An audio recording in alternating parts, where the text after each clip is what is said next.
Thank you.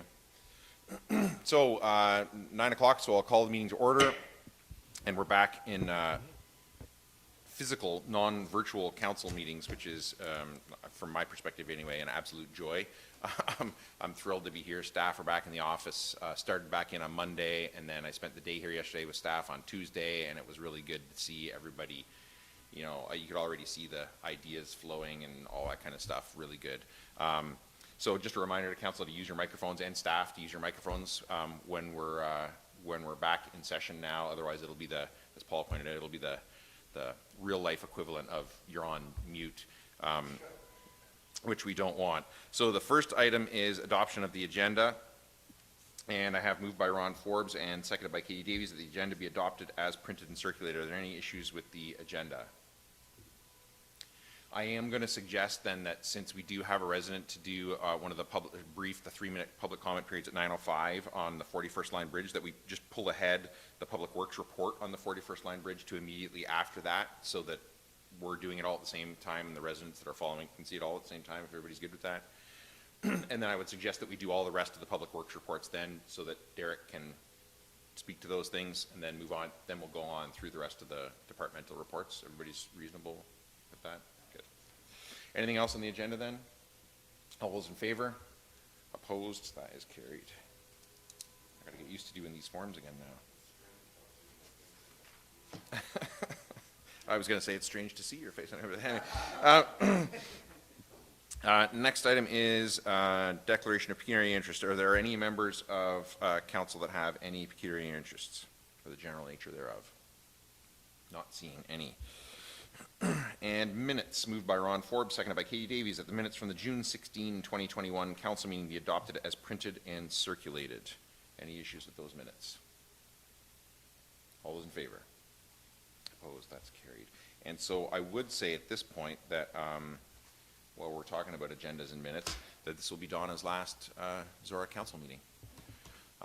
Karen will be back for the August meeting, and I want to say thank you to Donna. I've said thank you to Donna a lot of times in the last year for a lot of help. But, you know, having your, speaking for myself, when you sit in this chair, having your clerk be away for a while is definitely stress-inducing, and it's been quite the opposite experience having Donna here. I think we have all learned a lot from Donna's, you know, unique and different experience from a Zorra Council, different ways to do things, different reasons to do the things we do.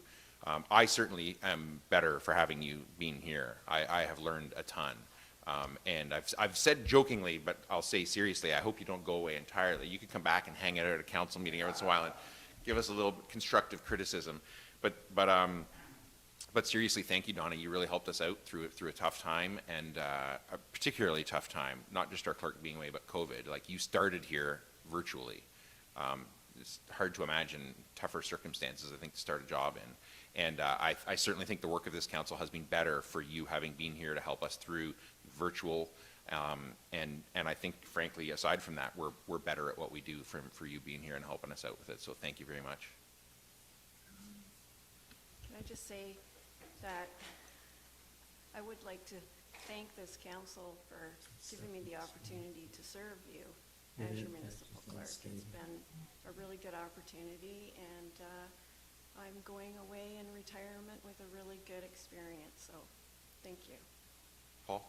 Yeah, Don, I just want to echo what Marcus just said, and we always knew Karen had great timing, but she's really proved it over the last year and a bit.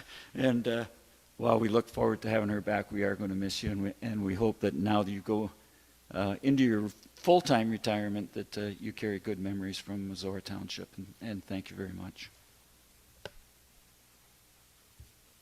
Ron? Yeah, I'd like to echo that. It was certainly a seamless transition, which was just absolutely amazing to go to, you know, I'm not going to say we didn't miss Karen, but as far as the ability of the work that was being done, everything, it was just wonderful, and I would say seamless. And don't put your clerk hat away, because maybe there's another pregnancy leave coming.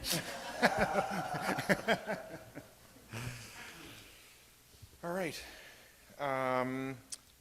Next then would be the public comment period. I think we're at, I just want to make sure we're at time. sure we are. Yeah, 9:06, we're good to go. Okay, so Jack is fully connected and good to go? Yes, if you just give me one moment to get the screen Yep. set up. Yep.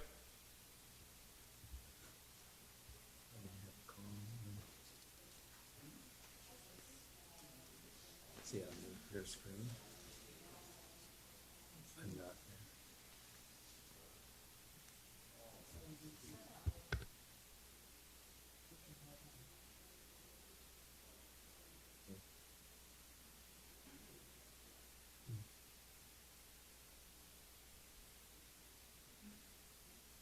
Oh, it's not loading.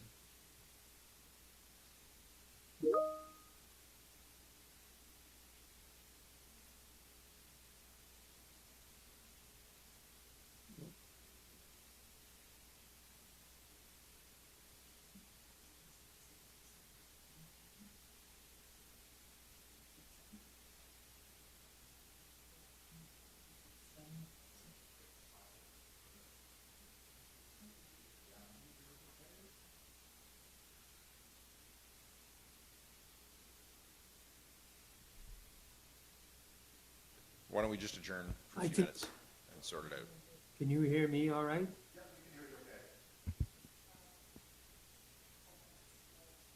Okay, great, great. That's not good. I'll go ahead. Why don't I just adjourn Thanks for for 5 taking the minutes? and time to hear sort me it out? speak about the proposed bridge closure.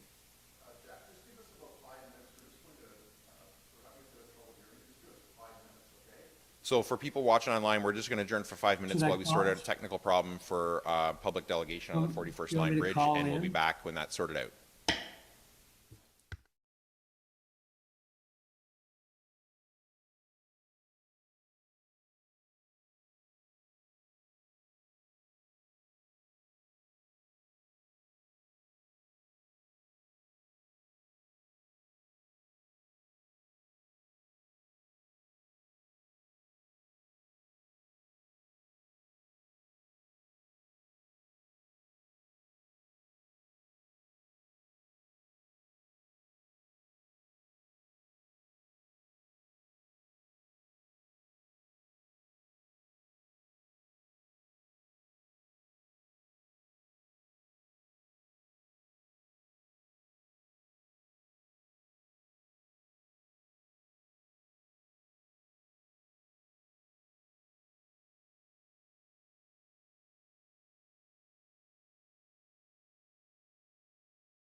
All right, so we're back. So sorry about that delay, Jack. I just wanted to make sure that you could hear us and we could hear you and the public could watch the whole thing. So we are back now, and this is your public comment period on 41st Line Bridge, and you have 3 minutes. And I'll just remind you that under this public comment period, the short notice delegation, basically, that there's no question and answer from council on this. It's just your 3 minutes, and then we're going to go on to the debate of the report on the 41st Line Bridge, okay?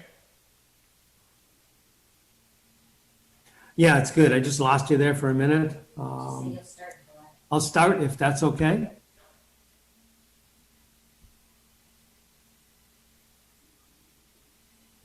Okay. Good morning, Mayor Ryan and Zorra councilors. Thanks for taking the time to hear me speak about the proposed bridge closure.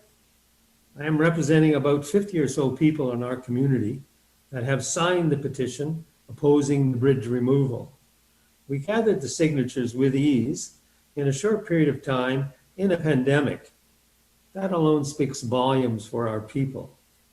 The bridge is woven into the fabric of our community, providing a service to all residents for over 100 years. The bridge allows all Zorra residents to walk, jog, bike over it for access to the trails and dog park at Carmoose. Farmers run supplies from one farm to another using the bridge. The bridge connects the snowmobile trail that runs from south to north. We also have bird enthusiasts coming from every community that use the bridge. Children ride their bikes to the museum in the summer for day camps. They come down our road and use that bridge, so they're not on the busy highway. It is truly a community bridge for us here. When County Road 6 is closed because of an accident, the bridge is there for us.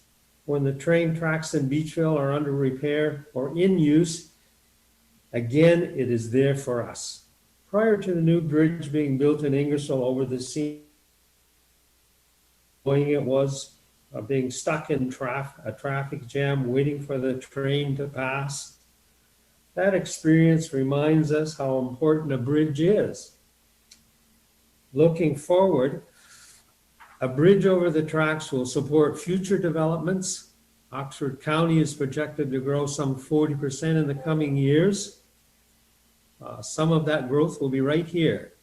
CN has just announced a new proposed high-speed train system connecting major cities in Ontario. That means more traffic on all level crossings and longer wait times. The bridge will become even more important for our community. In summary, Southwest Oxford is spending $225,000 to rebuild the bridge over the Thames River to support the community's mobility. We need to do our part and further support the community and keep the bridge open over the tracks. If Zorra Township about their expansion plans, the bridge removal proposal, the bridge would be there for another 40 years. Why should our for the profits of CN, who is currently largely owned by U.S. stockholders? Bridge connects communities, dead-end roads don't. Thanks for your time. If we need more signatures or more support, I can easily get them. Thanks again. Thanks, Jack. So as I say, there's no question and answer under this brief last-minute delegation format, but council is going to move on to debate it, and you're welcome to watch the debate on that on YouTube, okay? Thanks. Thank you very much again. Thanks again. All right, so we're going to pull ahead then item 8.4D, Memorandum 2021-106 from the Director of Public Works regarding the 41st Line Bridge over CN Rail. And Derek, is there anything you want to highlight in that report for council before I ask them for questions? No. So questions from council on the report. This is before we move to a motion and debate. Is there any questions from council on the report? Katie.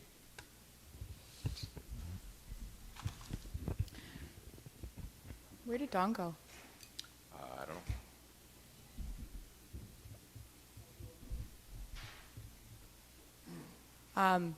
Just in case my question Yeah. might be better, I'll wait till Dawn comes back, if that's Okay. okay. Any other questions while we get done? Okay.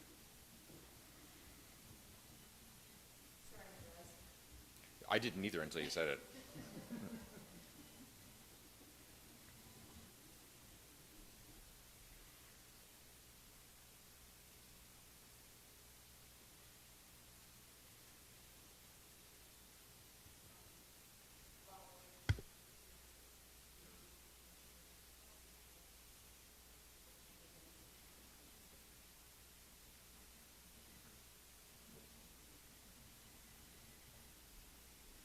Katie?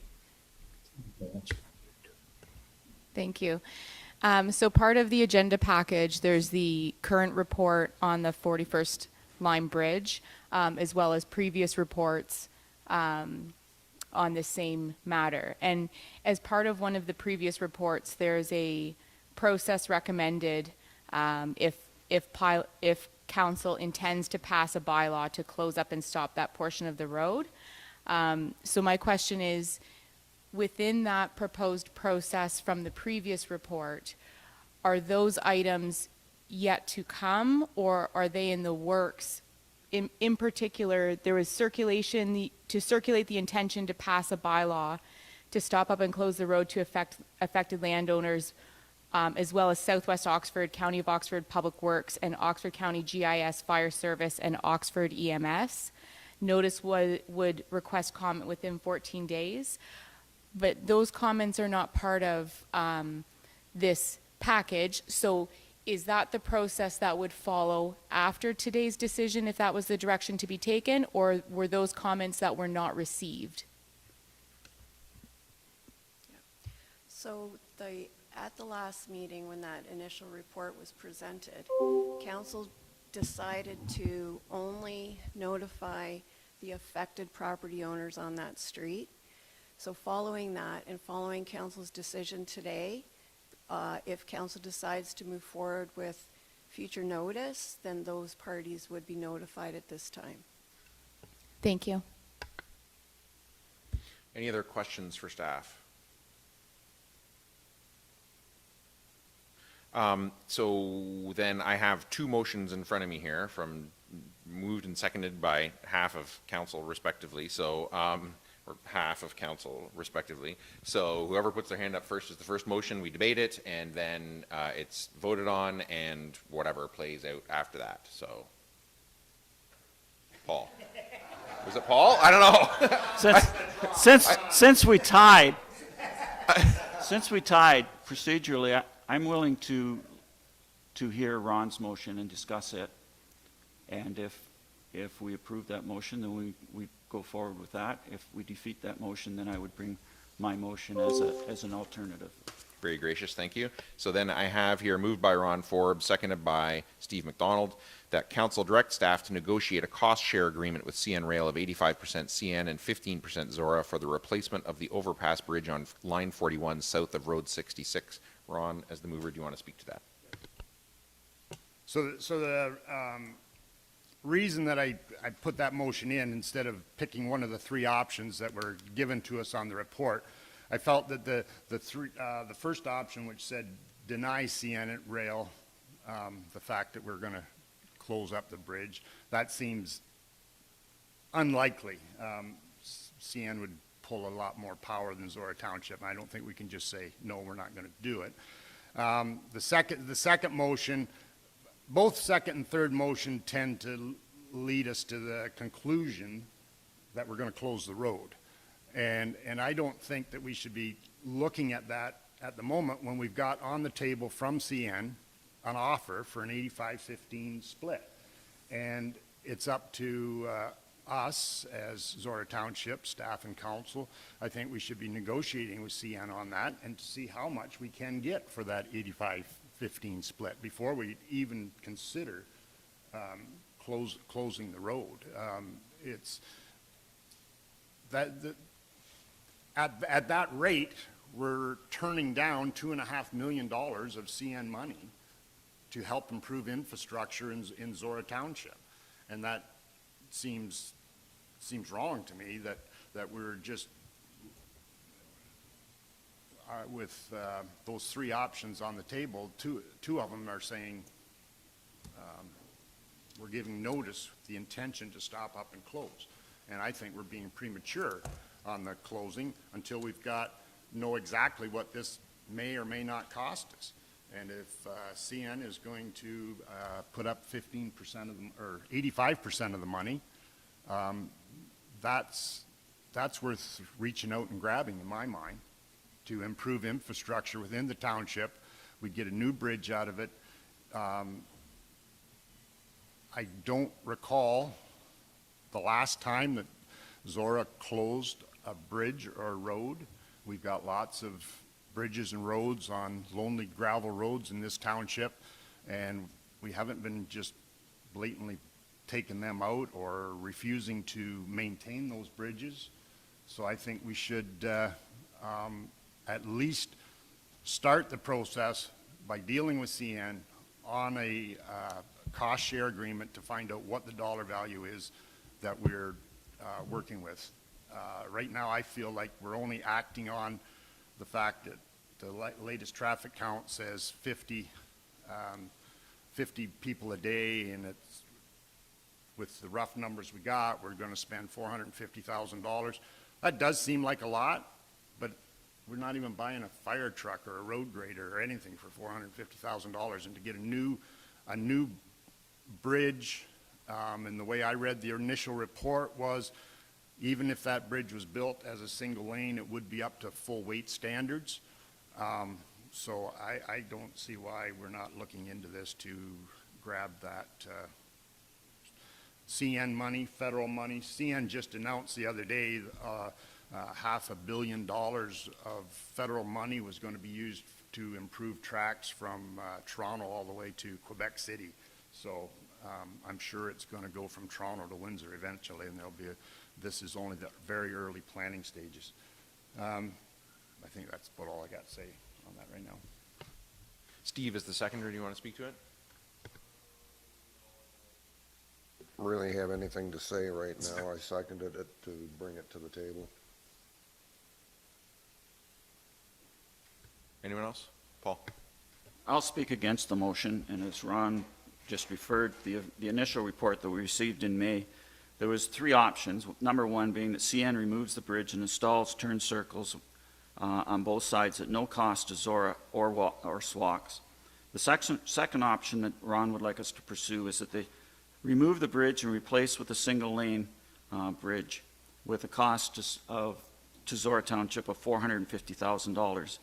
And I don't see the logic in replacing a structure with another structure that has many of the same limitations as what's there now, especially as far as the width and the approaches. To me, it would be tantamount to us tearing down the Embro Public Works building, rebuilding it with all the same dimensions, only 50 feet longer, and spending almost $500,000 to do it.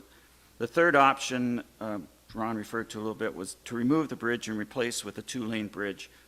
The minimum cost to Zorra Township is $1.5 million. They say that the single-lane bridge would be $3 million. They're also saying the two-lane bridge would be $3 million. So I'm thinking the two-lane bridge is going to be more than $3 million, so that 50% is probably closer to $2 million or more than 1.5. And to put that into context, our entire Zorra capital budget for road and bridge improvements for 2021 is $1.9 million. For 2022, it's $1.6 million. So if we're going to spend $500,000 to $2 million on this bridge, that means we've got to remove or delay projects that we agreed as a council on advice from our Public Works Department and the experts that provided the surveys, that we're willing to move those projects back by at least 1 year to accommodate this. The report that we got back from the citizens with their concerns, I did some research on that. I just didn't dismiss them outright. That my research included taking a road trip down there and driving over that bridge multiple times, just so I got a feeling what it's like. And I picked 5 main points out of the letters that were included in the information we have. First of all, to claim that it's highly used. And it is rated at less than 50 vehicles per day, and we use traffic count as a major factor when we decide whether we're going to spend money on capital projects for roads. Less than 50 is the lowest possible grouping in the reports that we've got. It was in the roads report. And the only roads that are slated at that level of 50 average vehicles per day that are slated for work in the next 4 years are Bates Lane and Young Crescent, which are each 300 meters long, are short streets in Thamesford, which are part of larger projects. And we're budgeting $50,000 for each one of those. Also, by comparison, a road in the south end of the township, Road 64 from Hunt Road to Line 15, is scheduled to be worked on in 2023 at the budget of $230,000, and that has an average daily usage of 1,300 vehicles a day. So we have to make sure that the limited amount of money that we've got for road improvements impacts his maximum number of people. And we've agreed that a project that impacts 1,300 is more important than a project that impacts 50. Second point was delayed emergency service access, primarily due to the 7-ton limit. I checked the maps that are on the Zorra website. Fire service coverage to line 41 north of the tracks comes from the Embro station. It doesn't come from Beachville, and I think many of the people that signed the petition believe it comes from Beachville. Even if they required assistance from Beachville, the fire trucks can't go over this bridge because of the weight restrictions. The closest ambulance, EMS, Oxford EMS stations are in Woodstock, Ingersoll, or the west end of Woodstock, Ingersoll, or at the Highland Public Works Station north of Embro. And OPP, if you require OPP, you're probably going to get a cruiser that's on patrol somewhere in the township or maybe outside the township. They send the closest available officer. If that's not possible, they would be coming from the Ingersoll station or the Tilsonburg station. So none of these emergency services are going to use the bridge as their primary access point. Point number 3 is it's used by snowmobilers, and I exchanged emails with Rob Harris from the Snowmobile Club. The snowmobile trails are open only 2 to 3 weeks a year on average. And the groomer, which he says that regularly goes over the bridge, weighs 8 tons. So legally, it shouldn't be going over the bridge. Farmers use it, was point number 4. There are no active livestock farms or farms with on-farm elevators between the tracks and north to Road 66. An empty feed truck weighs 10.5 tons.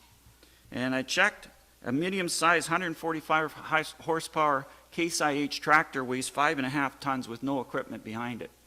And the width of that bridge doesn't allow any modern cultivation, planting, or harvest of equipment to get over, just based on width alone. And the final point was that there wouldn't be snow removal because a dead-end road gets low priority, and I checked with Public Works, and they don't skip the dead-end roads and come back to them later. They go down the road and complete. So the snowplow would come down line 41, go around the turnaround, and go back up. So that's not a factor. I know the response from the people who signed the petition that are watching are saying, you don't understand how important this is. You don't care because it's not in your backyard. I do have dead-end roads in my backyard. Road 25 north of line 25 north of Road 96 borders my farm. It's dead-ended because of the Wildwood Reservoir. Line 27 is dead-ended both north and south of the Wildwood Lake. There are a total of 10 residents, including 2 active livestock farms total on those roads. They've managed to get by with only one entrance and exit for close to 60 years. And as far as the recreation aspect of it, my wife and I walk line 25 because there's very little traffic on it. And people that want to access the Wildwood Trail system and the lake and the scout camp, they drive down and park. So I don't think any of these reasons warrant on their own or as a cumulative us spending potentially $500,000 to $2 million to do this bridge. I have some other points, but I will save them for a later debate. They're more pertinent to my motion. Anybody else want to speak to this? Ron? Just a couple of comments on that. The bridge, the traveled portion of that bridge right now is 6 meters. The traveled portion of the Southwest Oxford River Bridge, which is directly south of that, is 7 meters. Most of Road 66 is 7 meters from the edge of the grass to the edge of the grass, so the traveled portion of the road. So I guess my concern with what we got from CN in the first place was the fact that we went from 15% to 50% essentially for 1 meter. And that's why I think it's worth going back and having further discussions with CN, because I'm pretty certain that we can get a 2-lane bridge out of this, not for the $1.5 million or $2 million, and I agree with Mr. Mitchell on that.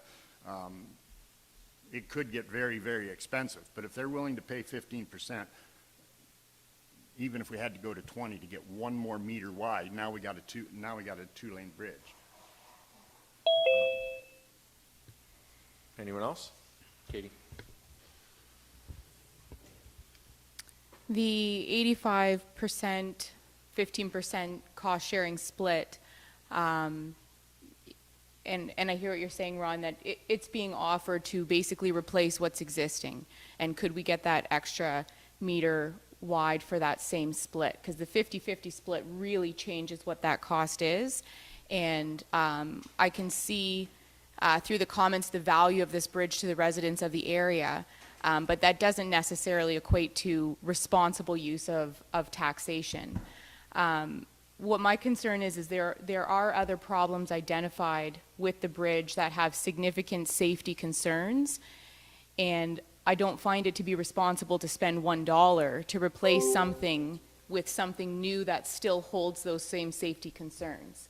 So if we're replacing a bridge, it has to not just accommodate the interests of CN Rail, but it has to accommodate the concerns that we have here in Zorra for our roads and our bridges. And beyond the width of the bridge, which is concerning, is the approaching grade and the sight lines, as well as the weight capacity. So if we're going to be doing this, we have to address all of it. And in addressing all of it, it's a 50-50 cost share split on a bridge that's estimated at $3 million or potentially higher as we know these projects to come in. So I'm don't feel that it's responsible for us to consider that $500,000 price tag when we're looking at replacing this bridge. If we're replacing it, we need to resolve all the issues. Anyone else? Steve? No, it's a very good discussion we've had, and I've been really mulling along a lot of things here, but maybe this is option 4, just something to toss out.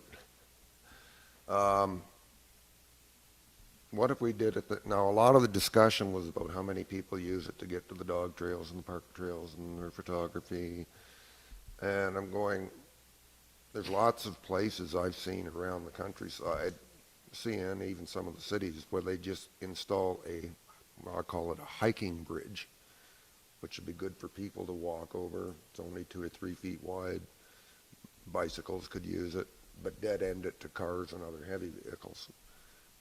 Just then people still got access to the other side of the tracks, and but we eliminate needing another full-size highway bridge. Anyone else? Steve, I'm going to ask you to take this for a second. I'm virtually, no. I'm really struggling with this one. I think good and I think really relevant points have been made on this. Three things stick out in my mind. One is, I remember back when we were trying to save A.J. Baker, that Margaret Lupton, former mayor, admonished the school board saying, you know, we could rip up roads in Zorra to save money, but we don't do that. And that still sticks at the back of my mind there to consider that here. The second thing is, you know, that this community put up a pretty strong fight against high-speed rail.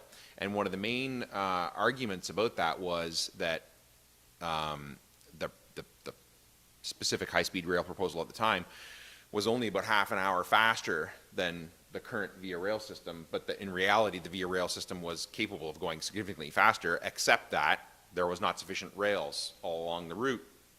And I would hate for us then to be in a position where we're saying we're not going to tolerate this single dead-end road, which might then end up with us having a high-speed rail line through the township and end up with, I can't remember what it was at the time, but I think it was at least 5 or 6 dead-end roads. And that really worries me.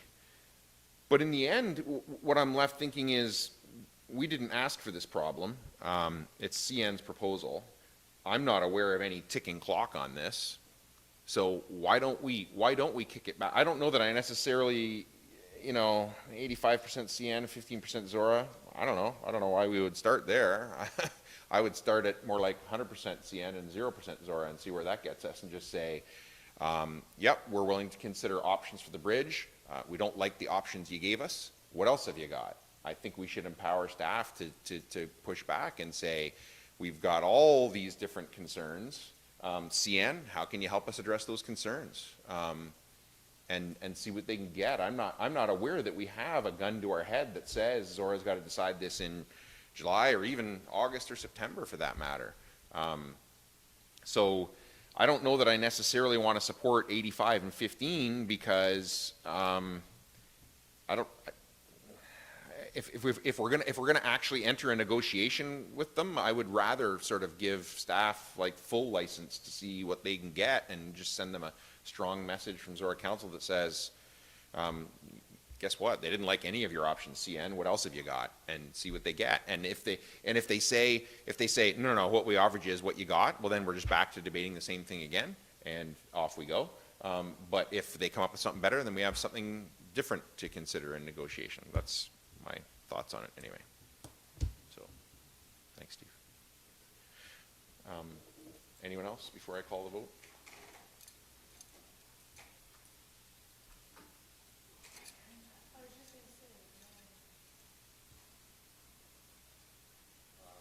Yeah, then we'll add an amendment to that to,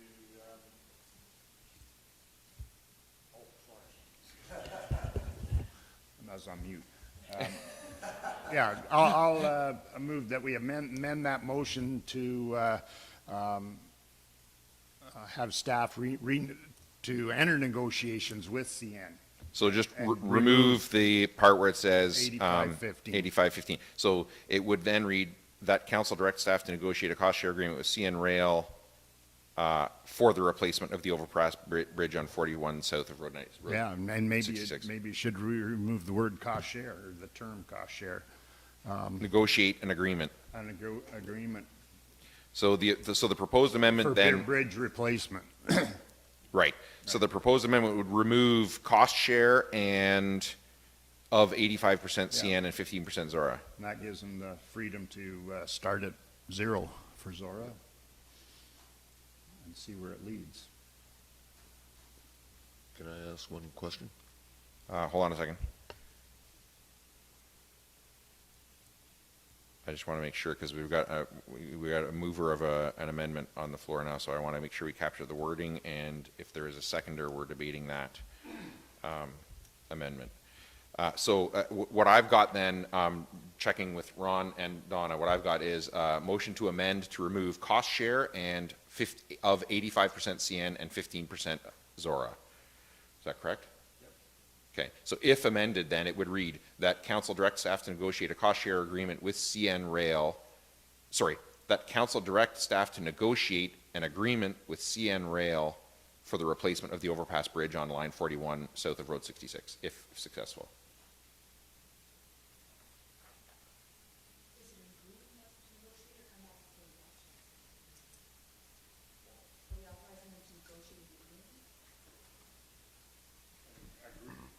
It says negotiate, it would say negotiate an agreement, or do you want to say negotiate and present option? I don't, it's up to you guys.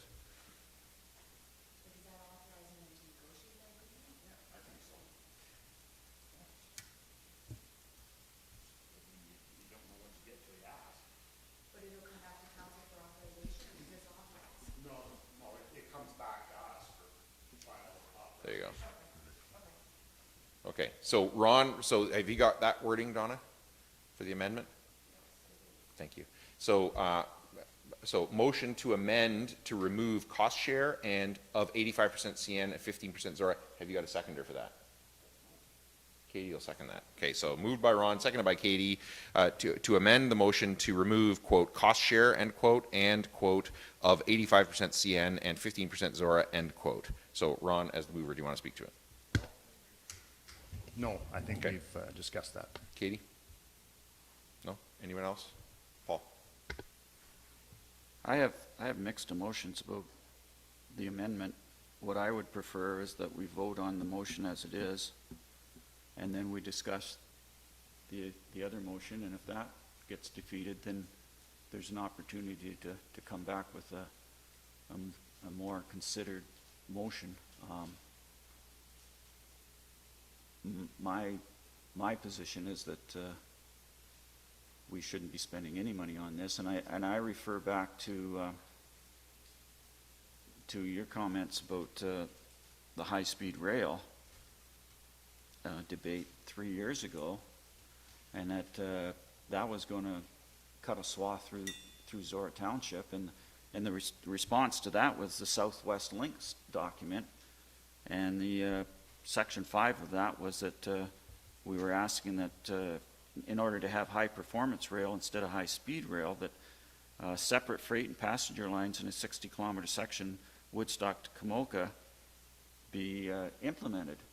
And to my knowledge, this is the first time that CN has moved in that direction.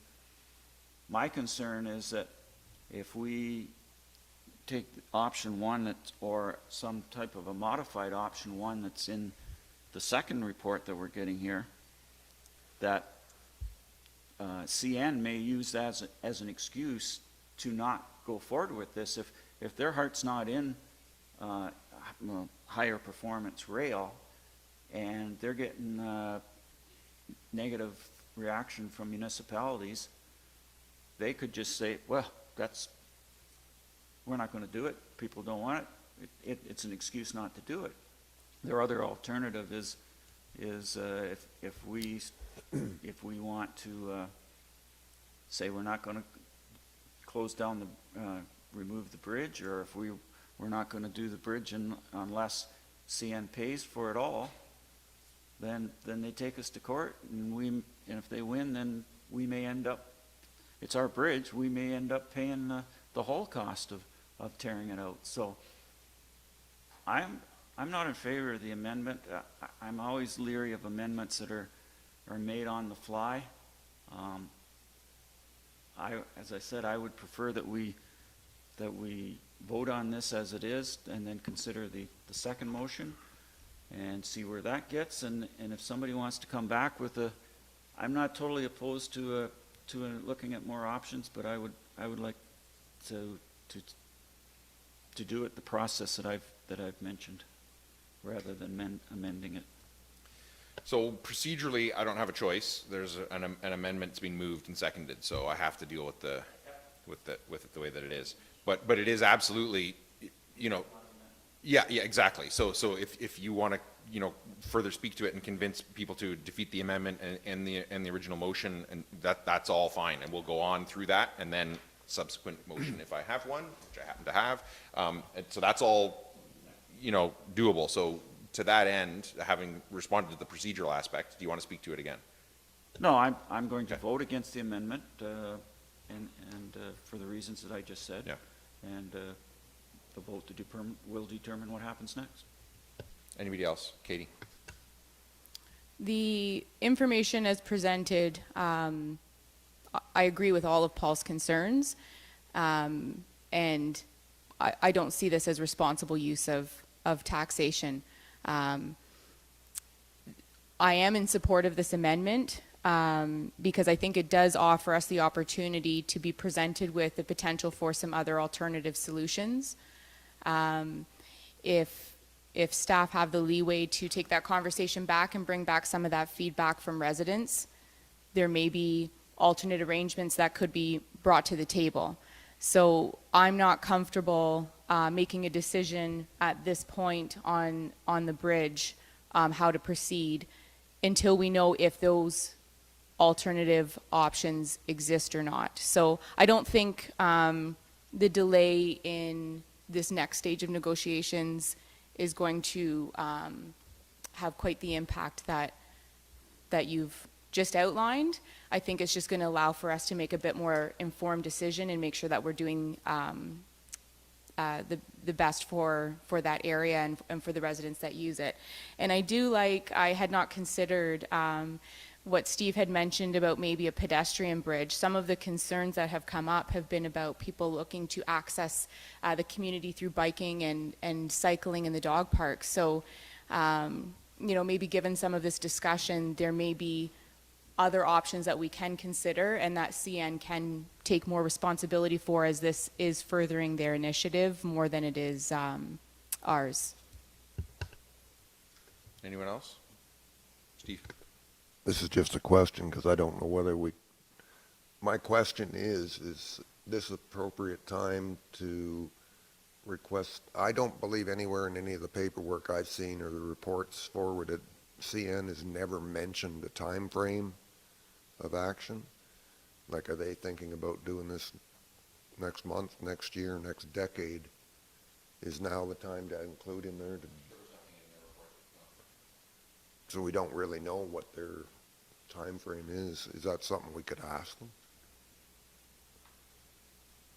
Just ballpark. And do we need to include that if we're going to do any of this? I think the staff have heard that. We can though. just do that. Yeah. Okay. Well, then I'm fine. Anybody else? All right, so I'm going to call the question on the amendment. Moved by Forbes, seconded by Davies. Amend to remove, quote, cost share, end quote, and, quote, of 85% CN and 15% Zorra, end quote. Those in favor? Opposed?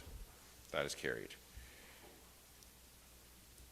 So the amended motion now reads that council direct staff to negotiate an agreement with CN Rail for the replacement of the overpass bridge on line 41 south of Road 66. Does anybody want to speak to that?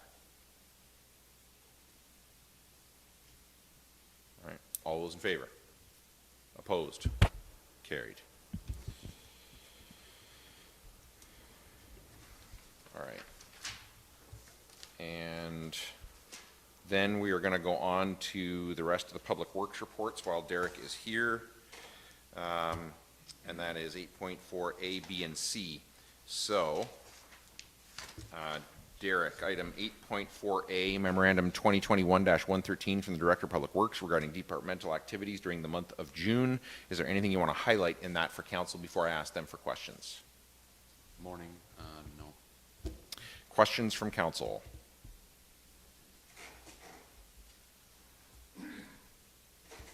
Not seeing any. Are we talking of A, B, and C? We're just doing A right now. Oh, okay. Yeah, 8.4A, just the monthly report. Nothing, okay. Moved by Steve McDonald, seconded by Paul Mitchell, that memorandum 2021-113 from the Director of Public Works be received and filed for information purposes only. All those in favor? Opposed? That is carried. And item 8.4B, memorandum 2021-114 from the Director of Public Works regarding Bridge 0280 tendering recommendation. Derek, is there anything you want to highlight in that for council before I ask them for questions? No. Any questions from council on this report? Steve? This is just a silly question, but to Derek, is that bridge, is that the one on the 47th south of Bromar? Sorry, what was that? Is that the, is that the bridge south of Bromar on 47? Yes. Okay.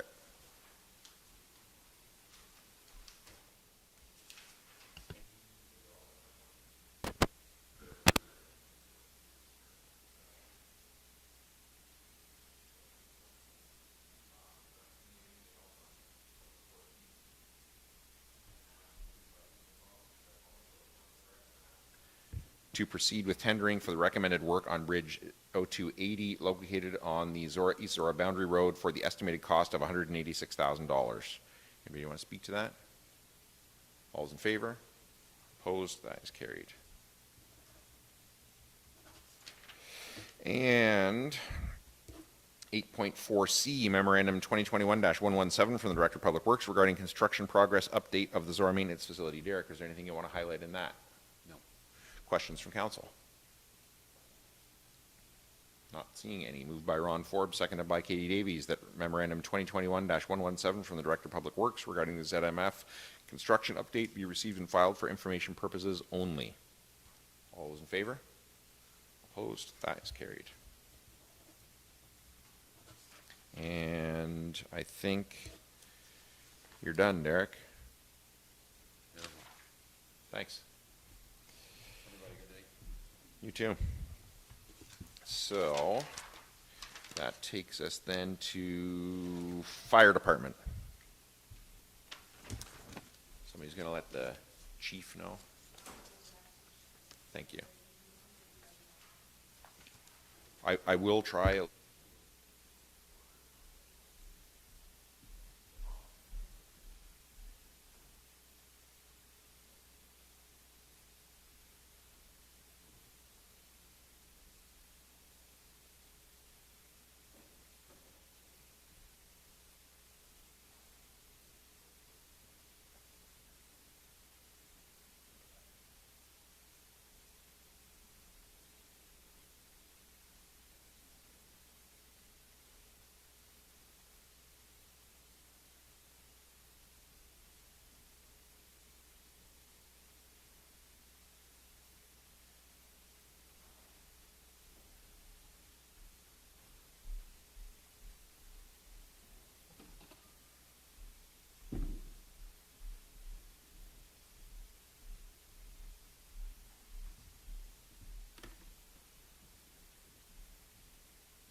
Morning.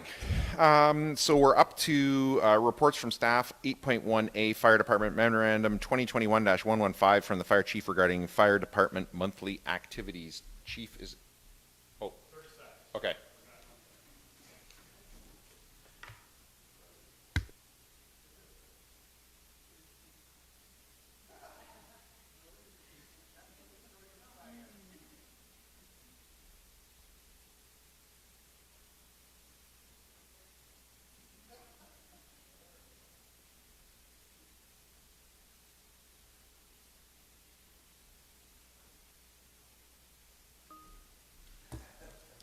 So we're at reports from staff, 8.1A Fire Department. If the chief's ready for us. Sorry. All right, no, I'm just joking. Memorandum 2021-115 from the Fire Chief regarding monthly departmental activities. Is there anything you want to highlight in there before I ask council for questions? No, information purposes only. Questions from council on the report?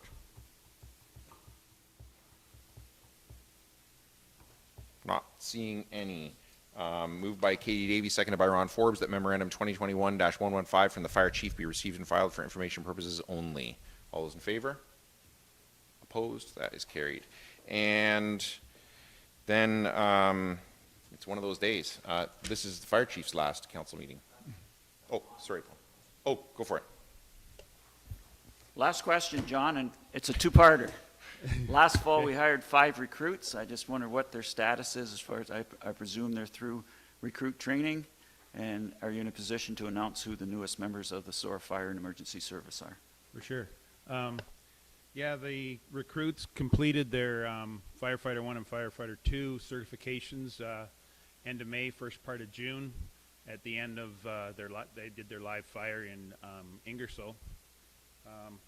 And they were all successful in their certifications. So every one of them have their Firefighter 1, Firefighter 2, and are now working on their other requirements, hazmat, pump ops, those kind of things. So effective, I think about the 15th of June, they received their pagers and are starting to respond now to incidents with a mentor at their side. So they will not engage totally into the hot zone until such time that the station chiefs deem them to be ready to go. But they're keeners, and they were at the top of the class in the recruit training. So, and as far as introductions, I had full intentions of bringing them to council, but as we all know, COVID kind of put a change to that.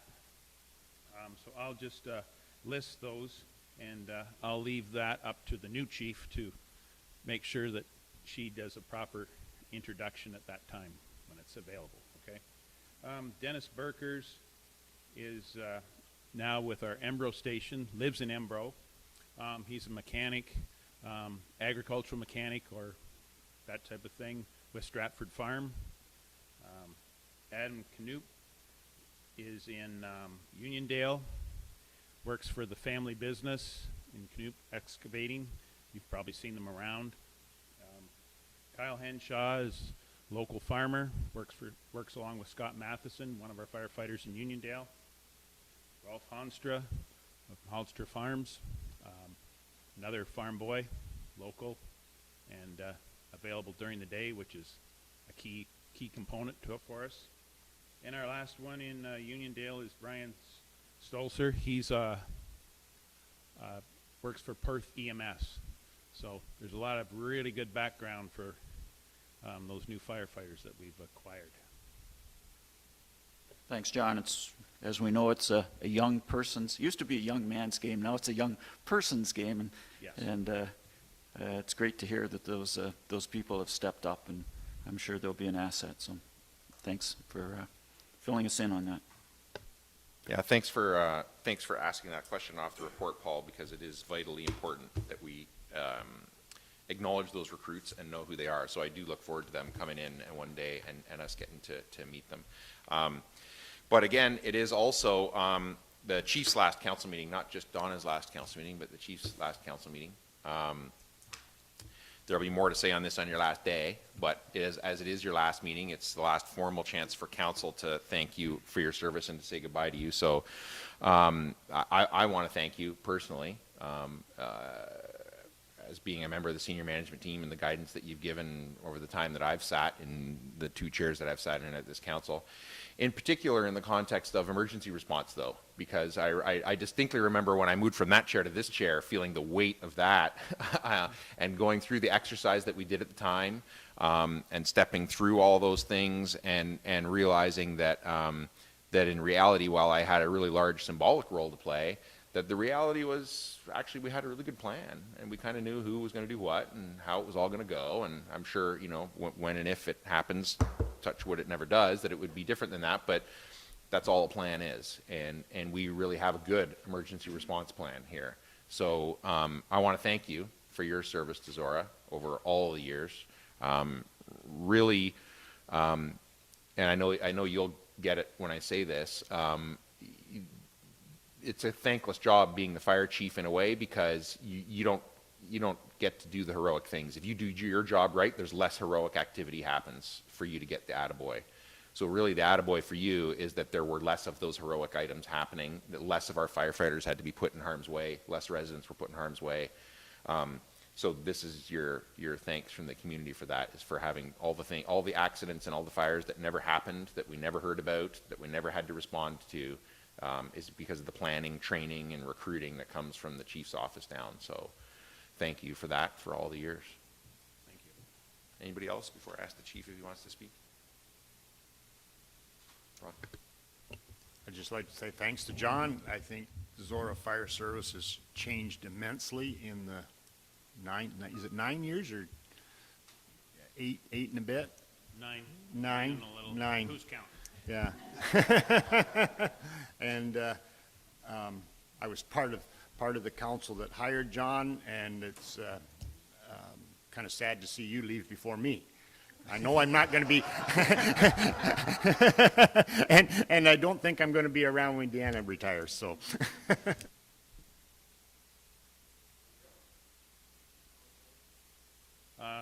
Just that it's been a privilege and an honor.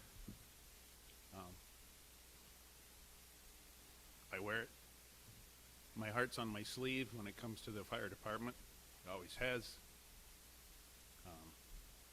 I'm leaving this position knowing that the person taking over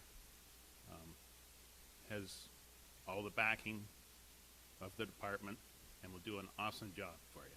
So, thank you for having the faith in me to lead you this far.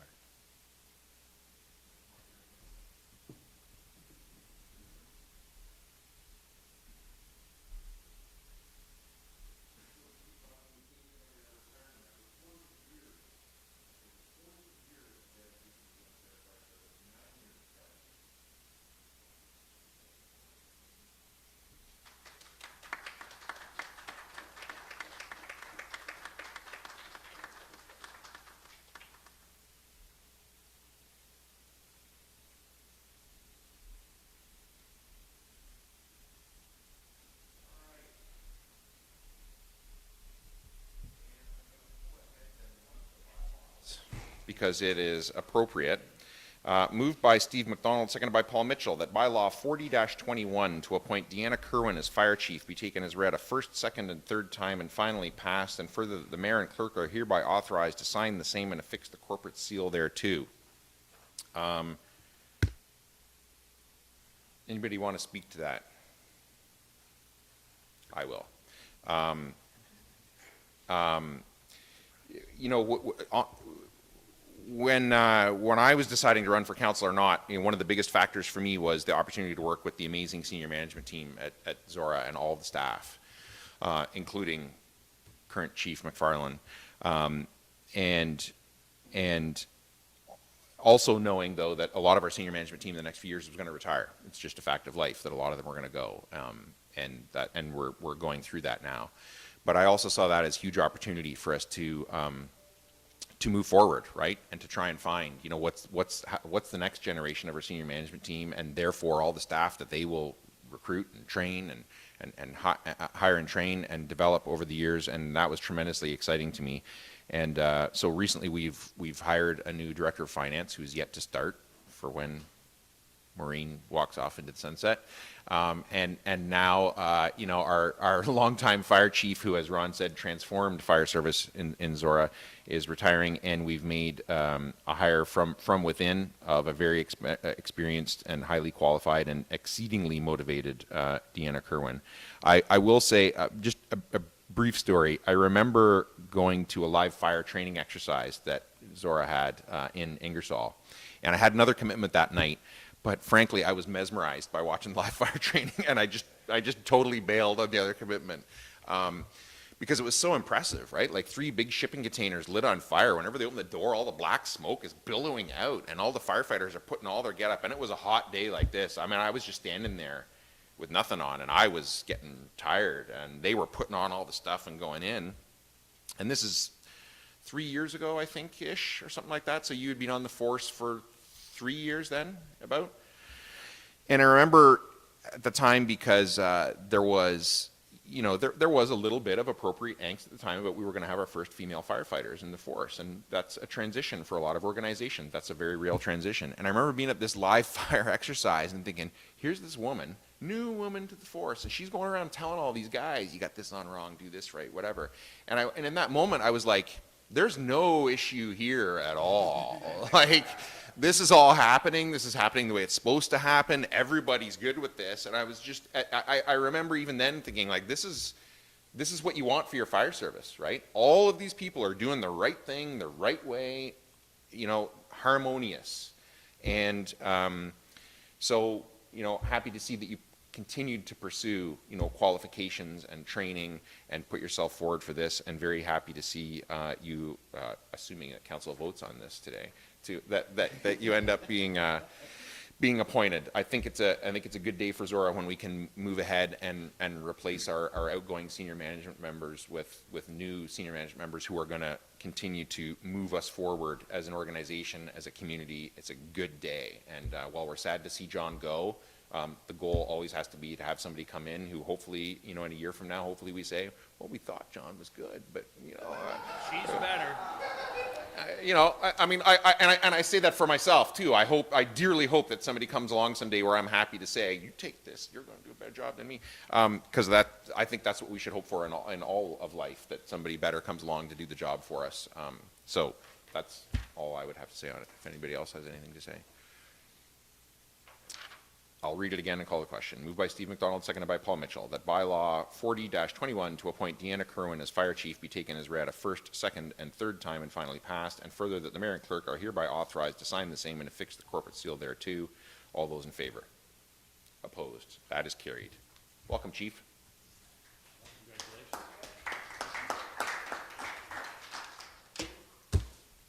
Can I just make one little presentation? Yeah. Please? As the outgoing chief, I wanted to be the first one to give her a little bling bling for her new uniform. So, on behalf of Zorra Fire, congratulations.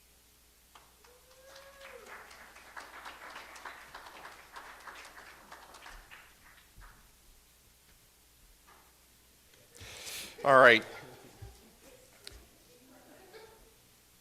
No, later. She doesn't have a uniform on. Sometime when she has a uniform on, we'll do a photo. Yeah. Thank you, though. So I think then we're going to try and go in order then. So recreation. Yeah. Okay.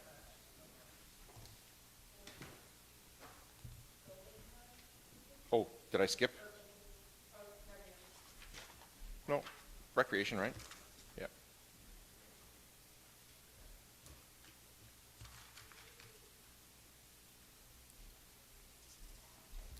Morning, Matt. Welcome back.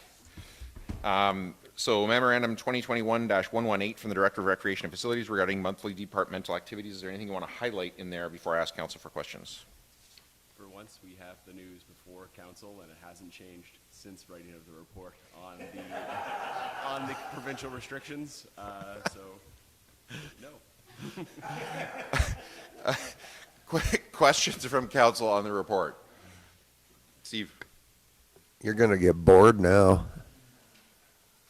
I'm okay with boredom sometimes. No other questions?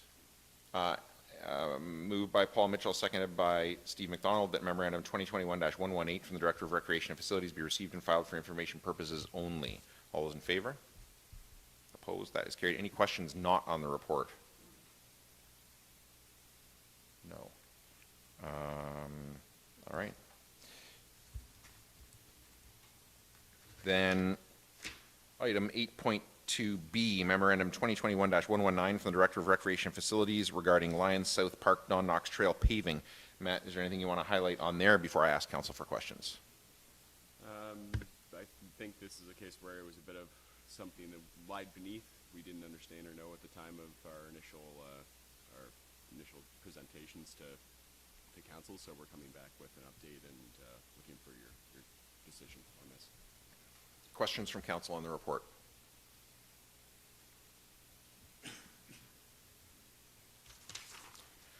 Moved by Katie Davies, seconded by Ron Forbes, that council direct staff to not proceed with paving of the Don Knox Trail at this time, and that staff continue to maintain the Don Knox Trail located in Tempsford South Lions Park as a chip and dust surface. Katie is the mover. Do you want to speak to that? Sure. So this isn't a feel-good motion, the way that it felt great to approve this project when it first came to council from the Lions Club. The agreement that we had with the Lions Club was to allow for this trail to be installed and funded fully by the Lions Club. And unfortunately, there's significant problems that were encountered once the construction began, and determined that the preparatory work underneath some of the existing chip and dust trail was just not there. So coming back to an increase of $30,000 for this project, it really brings the value of this project cost-wise significantly up. And as we approach these types of arrangements, it just wouldn't be appropriate use of tax funds to allocate the cost increase to the municipality. Part of what was written in this report in terms of some proposed options for funding the increase in cost was to delay the installation of, or the beginning work on an extension of our trails network out of our trail fund. And that trail fund has been set aside to create additional trail networks throughout the municipality, which has been identified in the Recreation, Arts and Culture Master Plan as a need and want for Zorra, and something that council has endorsed, and staff are in the process of executing. And I think it would be irresponsible of us to delay what that money is intended for this improvement on this site. So, well, it's a disappointment that it didn't work out as hoped and intended. I will not be able to support the municipality sourcing the funding for the remaining $27,000 gap. Ron, did you want to speak to it as a seconder? Just to agree with Katie, I think that's the best course of action at this time is to just put it on pause, and we can reevaluate that come budget time or with a new proposal or something else down the road. Anyone else? Paul? I agree with Ron and Katie. I think we made a decision to support this based on information that turned out to be incorrect, regardless of who gave us where that information come from. But our contribution would go from $0 to significant dollars, and as Katie said, we've already earmarked those dollars for other projects, and I support that we should put this on hold, and if the Lions Club wants to come back with another proposal, we can look at it then, but for this year, it's unfortunately we can't do it. I agree with the rest of the councilors. All right, then, all those in favor? Opposed? That is carried. And Matt, I'm assuming you'll circle back with the Lions and let them know they can contact individual members of council if they want to. Yeah, I'll communicate with them right away today. Thank you. So I'm going to suggest that we do building and drainage and maybe finance and then have a break. That's reasonable. We'll see how we go. So 8.3A, building and drainage. Mike's on his way, is he?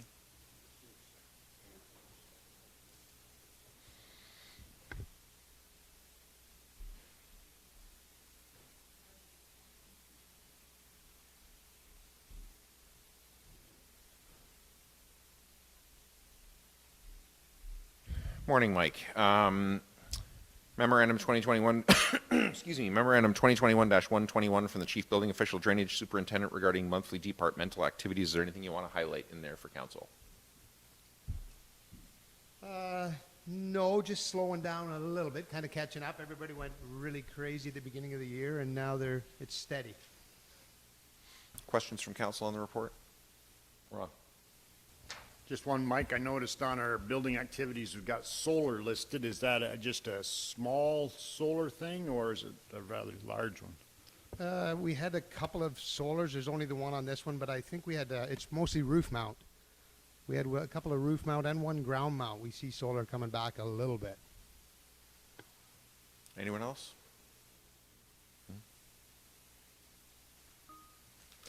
Moved by Paul Mitchell, seconded by Steve McDonald, that Memorandum 2021-121 from the Chief Building Official Drainage Superintendent be received and filed for information purposes only. All those in favor? Opposed? That's carried. Any questions for Mike not on the report? Not seeing any. Thanks, Mike. Thank you. And finished public works, so finance. Mo. 8.5A, Memorandum 2021-109 from the Director of Finance regarding municipal auditor appointment bylaw. Anything you want to highlight in there for council? No, I think that our relationship with Scrimmager and Company has been very good over the years, and I don't think there's been any change as far as the need not to go ahead, so we're up for the next renewal. Questions from council? Paul? It mentions in there inflationary price increases over the next few years. Are they based on the Consumer Price Index? Yes, they are. Okay. And also mentions in her letter about additional work, and at the usual rate, I think is the wording or something like that. What would that rate be? The rate right now is about $200 an hour. I have never, in my relationship currently with them, have been charged extra work that they've done, but there is something that could happen. I know this last year or so has been some more work discussing the Maple Leaf project and all the financial stuff, and she's never charged for that. So we have a good working relationship, but there is that option in case some additional auditing is required. Okay, thanks. Thanks, Maureen. Anyone else? Moved by Ron Forbes, seconded by Katie Davies, that council enact a bylaw to appoint Scrimgeour and Company Chartered Accountant as external auditor for the Township of Zorra for the following fiscal years, 2021 through to 2025. All those in favor? Opposed? That is carried.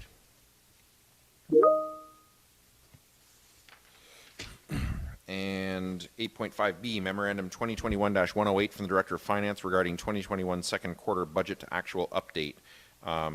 Maureen, is there anything you want to highlight in that? Nope, unless there's any direct questions from council. I think that we're on, reasonably good track from with respect to there. I've highlighted some common areas of some concerns or not concerns or something to keep watching, but I think we're doing pretty good so far.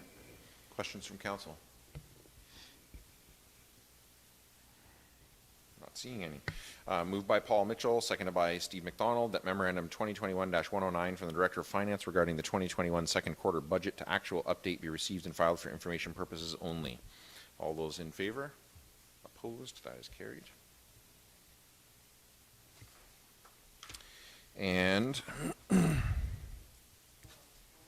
yeah, please.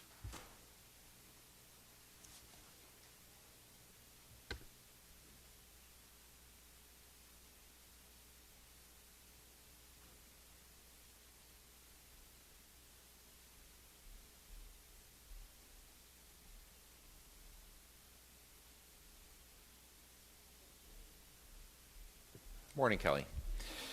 8.5C, Memorandum 2021-105 from the Tax Collector Deputy Treasurer regarding 2021 second quarter tax report. Kelly, is there anything you want to highlight in there for council? No, everything is going well this year.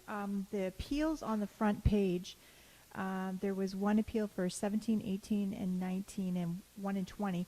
I just received the withdrawal for all of those. So now I'm down to one appeal for 2020, which is really nice to see. Questions from council on the report? Paul? Yeah, Kelly, something jumped out at me was the request for reconsideration for 50 gravel pits appealed by Zorra. So can you fill us in what that's all about? Definitely. Yep. So there was a ruling with gravel pits in Wellington County, and in order for us to basically, what's the word I'm looking for?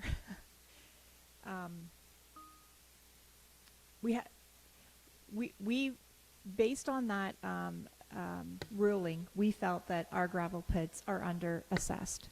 So in order for us to jump on that, the appeal, we had to file by the end of March 31st. And so we went and appealed 48 of our gravel pits based on this ruling by the ARB. So MTAG has been representing the Township of Zorra in this appeal. Okay, that makes sense. It's all part of the fair taxation for gravel pits that we've been fighting for. So yes, it is, Paul. Yep. Thanks for that. No problem. Yeah, I would add to it. This came. I think I highlighted this to you guys briefly at the time that it happened. That James Seeley, the mayor of Puslinch and Wellington County Councilor, they had appealed this for quite a long time as a legal effort, and he gave me the heads up on, I can't remember what, Kelly. It was like March 28th or 29th.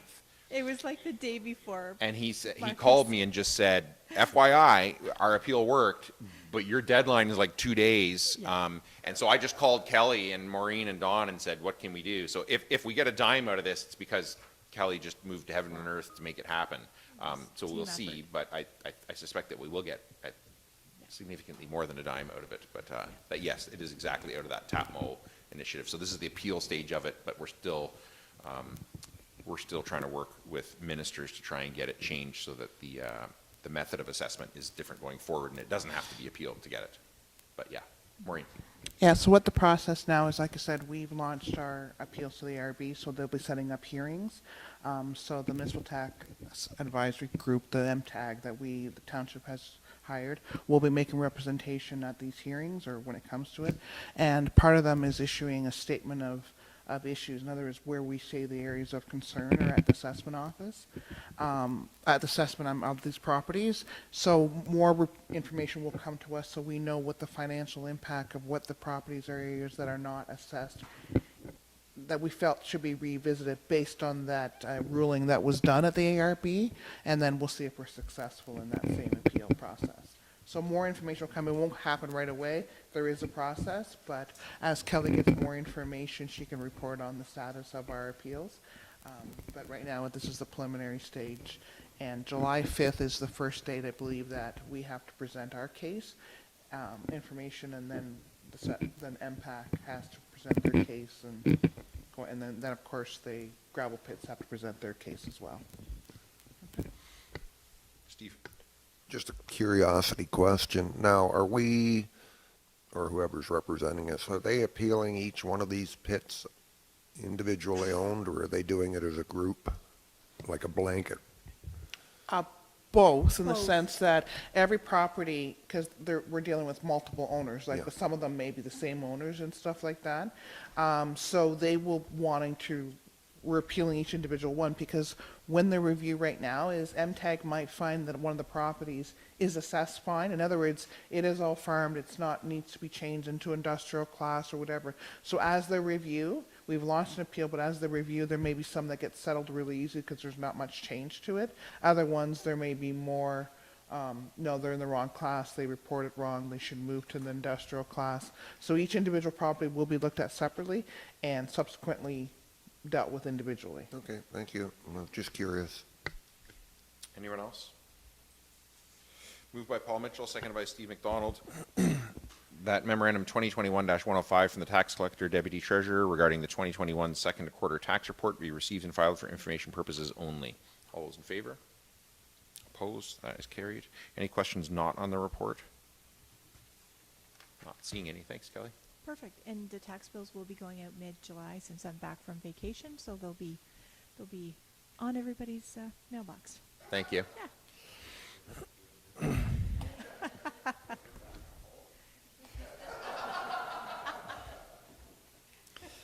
So we're at 10:24. Do you guys want to take a break now, like 10 minutes, come back, and then work through to lunch? Yeah? All right.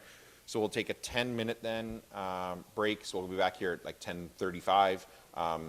And Alicia, you'll let us know when we're off audio and video. Thanks.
Thank you.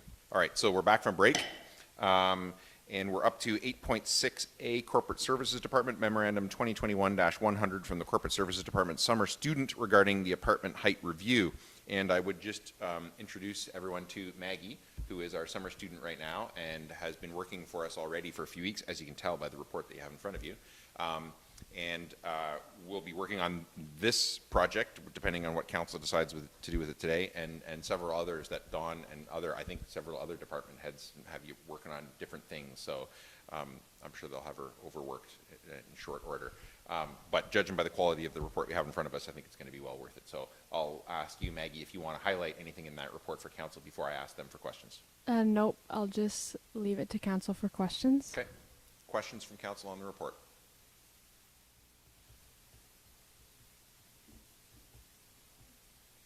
None, which is generally a good sign, not a bad sign. It's not. Don't take it as a lack of interest. Take it as a questions asked, questions answered in the report. So what I have then is moved by Katie Davey, seconded by Ron Forbes, that memorandum 2021-100 from the Corporate Services Summer Student regarding the apartment height review be received, and that council direct staff to request a report from Oxford County Planning regarding a review of apartment heights and proposed recommended amendments to the township's zoning bylaw if required. Katie, as the mover, do you want to speak to that? Yes, please. So, as Marcus said, thank you for the report, Maggie. It had so much great information laid out that a lot of the questions that I had were answered within the report.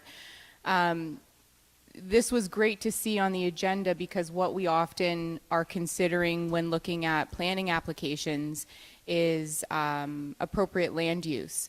And for an apartment building to have that densification and that densification of housing, but also that variety of housing for what we typically see here in Zorra, that is of benefit. Having our height restricted to 3 stories currently limits the amount of densification that's possible. So anytime we have the ability to utilize the existing services that we already have to create more places for people to live, then that reduces the pressure on our agricultural resources. So I'm absolutely in support of getting more information on this and hopefully being able to make that, having the appropriate information that we can make that decision, and hopefully we can go higher with our apartment buildings. Ron is the seconder. Did you want to speak to it? No, very well written report. Thank you very much. And yes, I think exactly that to further development in Tempsford in the next few years, I think it's only appropriate that we seriously look at getting some of those apartment buildings a little bit higher than the current 3 stories. Embro too, potentially. The development that's coming in Embro is not finalized, and there's definitely potential that they would be interested in it. Anybody else? Paul? Yeah, echo excellent report and thanks for all the information that was included there. I always want to know what other fire departments are doing. So, there are, as echoed what Katie and Ron both said, there's basically 2 options for housing. You can build up or you can build out. And right now it seems like we've got lots of room to build out. We've got 1 subdivision that's wrapping up and 2 that are just starting. But at some point they're going to be full, and there's going to be developers saying we want to build more in Tempsford. And if we build out, that means we've got to take farmland out of production. And so I'm much in favor of that we look at going, I would be in favor of going to 6 stories at least. I think that would be appropriate for both Tempsford and Embro. And it comes down to, we've always thought for generations that the middle class and the upper middle class, your lifestyle was that you lived with your parents till you got done high school. Then you started renting, usually a crappy student housing for a while. And you rented until you had enough money for a down payment on a house.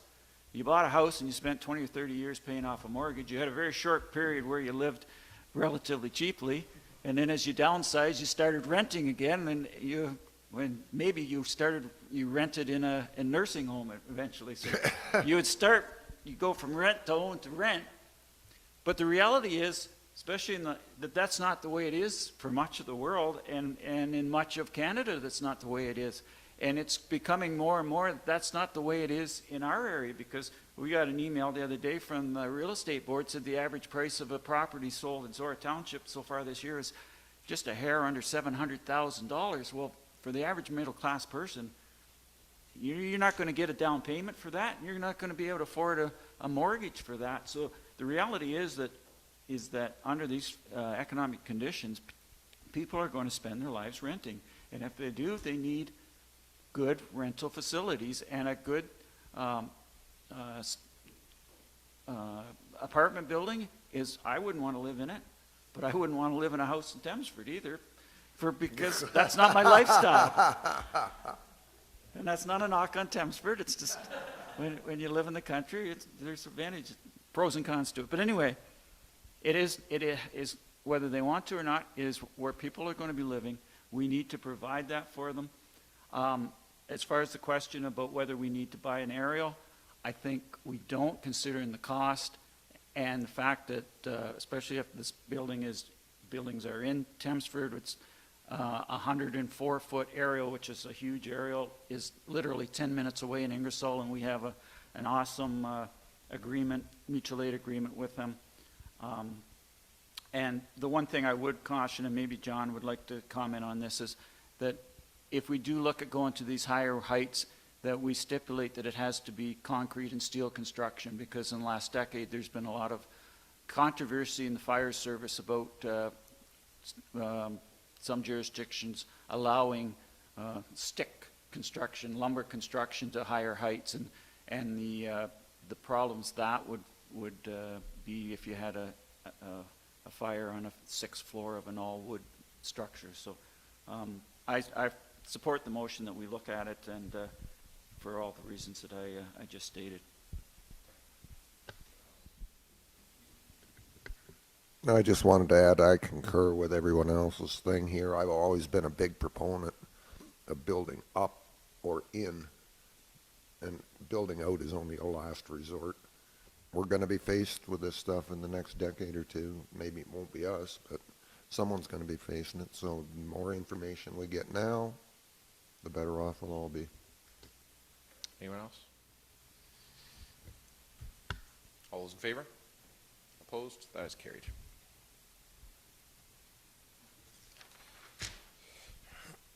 And 8.6B. Okay. 8.6B, Memorandum 2021-099 from the Legislative Coordinator Deputy Clerk regarding the Township of Zorra Flag Policy Review. Alicia, is there anything you want to highlight in there before I ask for questions? I'll just say that this policy was a result of direction that council gave to staff at our June 2nd meeting. The review did focus on both flying flags at half-mast and flying flags or accepting flag requests from other organizations. Changes were made to the policy for flying flags at half-mast, but our practice for flying flags of other organizations has remained the same in the current draft. And with that, I'll leave it open to council. Questions from council? Not seeing any. Moved by Steve McDonald, seconded by Paul Mitchell, that the recommendations contained in Report 2021-099 from the Legislative Coordinator Deputy Clerk be approved, and that the Township of Zorra flag policy be updated accordingly. Anybody want to speak to that? Paul? Yeah, I was pleased with the minor changes and to the policy, but I think it's important that the mayor has input on special occasions when we decide to go to half-mast. I think it's important that an elected official has input on that. I was also pleased to see that the fire halls had some leeway to fly at half-mast when an emergency responder death occurs. And I was also pleased that we're not moving to doing proclamations or flying other flags. I think that can lead to a public relations nightmare in some areas, and it deflects not only staff but possibly council into getting some arguments and that we don't need to get into. And also on extra flags, I think there's some practical consideration as far as flag protocols, because I think a lot of our facilities only have 1 or 2 flag poles. So if you're going to fly extra flags, how do you accommodate that as with the existing flags that we fly. So, no, another job well done, and I support that we adopt this policy. Anyone else? Moved by Steve McDonald, seconded by Paul Mitchell, that the recommendations contained in report 2021-099 from the Legislative Coordinator Deputy Clerk be approved, and that the Township of Zorra flag policy be updated accordingly. All those in favor? Opposed? That is carried. And 8.6C, Memorandum 2021-111 from the Director of Corporate Services Clerk regarding amendments to the Boulevard bylaw. And Donna, is there anything you want to highlight in there for council? Just that this amendment is purely housekeeping. The mapping in the proposed amendment brings the standards up to currently what is taking place at this time. Questions from council? Not seeing any. Moved by Steve McDonald, seconded by Paul Mitchell, that council enact bylaw 44-21 to amend bylaw 50-12, known as the Boulevard bylaw. Anybody want to speak to that? All those in favor? Opposed? That is carried. And 8.6D, Memorandum 2021-110 from the Chief Administrative Officer regarding a bylaw to authorize a change to Township of Zorra participation bylaw to reflect a different retirement age for fire management employees. Don, is there anything you want to highlight in there? No, I think the report is self-explanatory. Questions from council on the report? Paul? One question, Don. Under financial implications, there's percentages there. What are they percentages of? That's percentages of gross pay. Okay. So there would be a matching contribution from the employee as well. So if it's costing the municipality $500, the employee would also be responsible for an additional $500 too. Okay. So any increase is split 50-50 between Correct. employee and employer. Okay. Thank you. Anyone else? Questions on the report? Moved by Ron Forbes, seconded by Katie Davies, that council enact a bylaw to authorize a change to the Township of Zorra participation bylaw to reflect a different retirement age for fire management employees from NRA 65 to NRA 60, effective July 15th, 2021. All those in favor? Opposed? That is carried.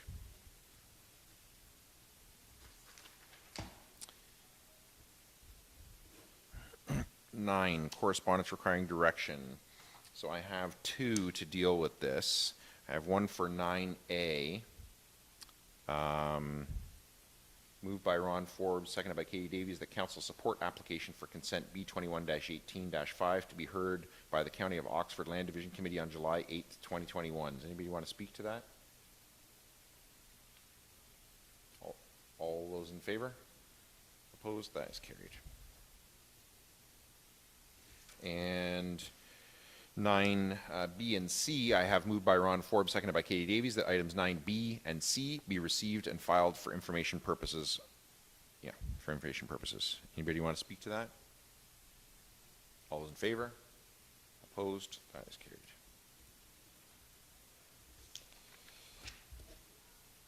And boards and committees. So what I have is 10, is a motion to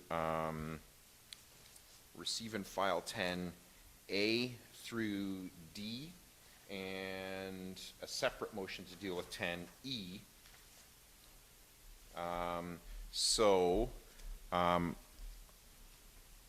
I know, so assuming everybody's good with that, I assume you are since you submitted the motions. Paul, you're going to give a verbal update on Upper Thames.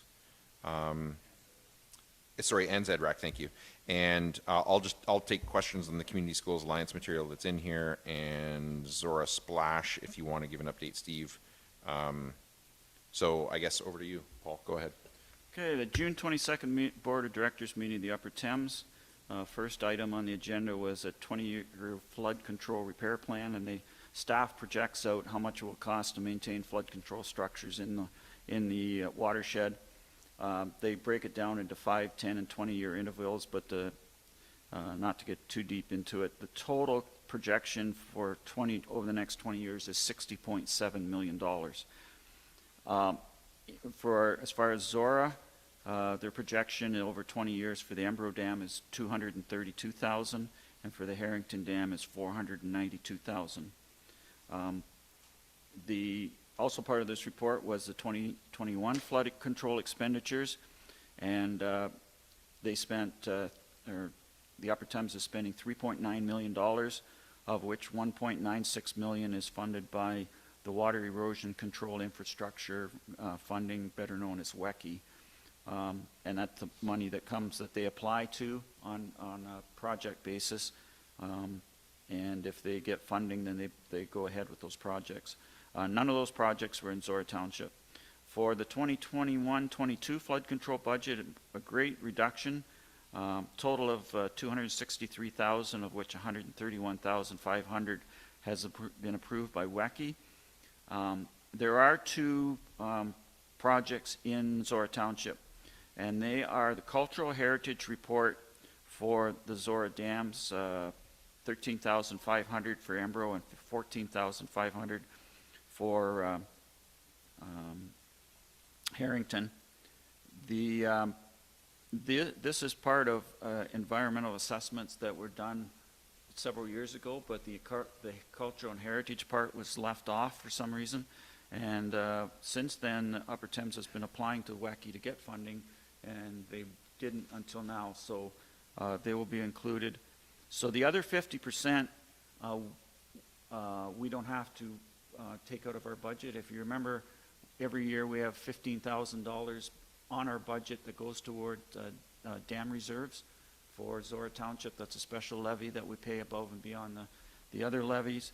And so the money for this project will come out of those funds.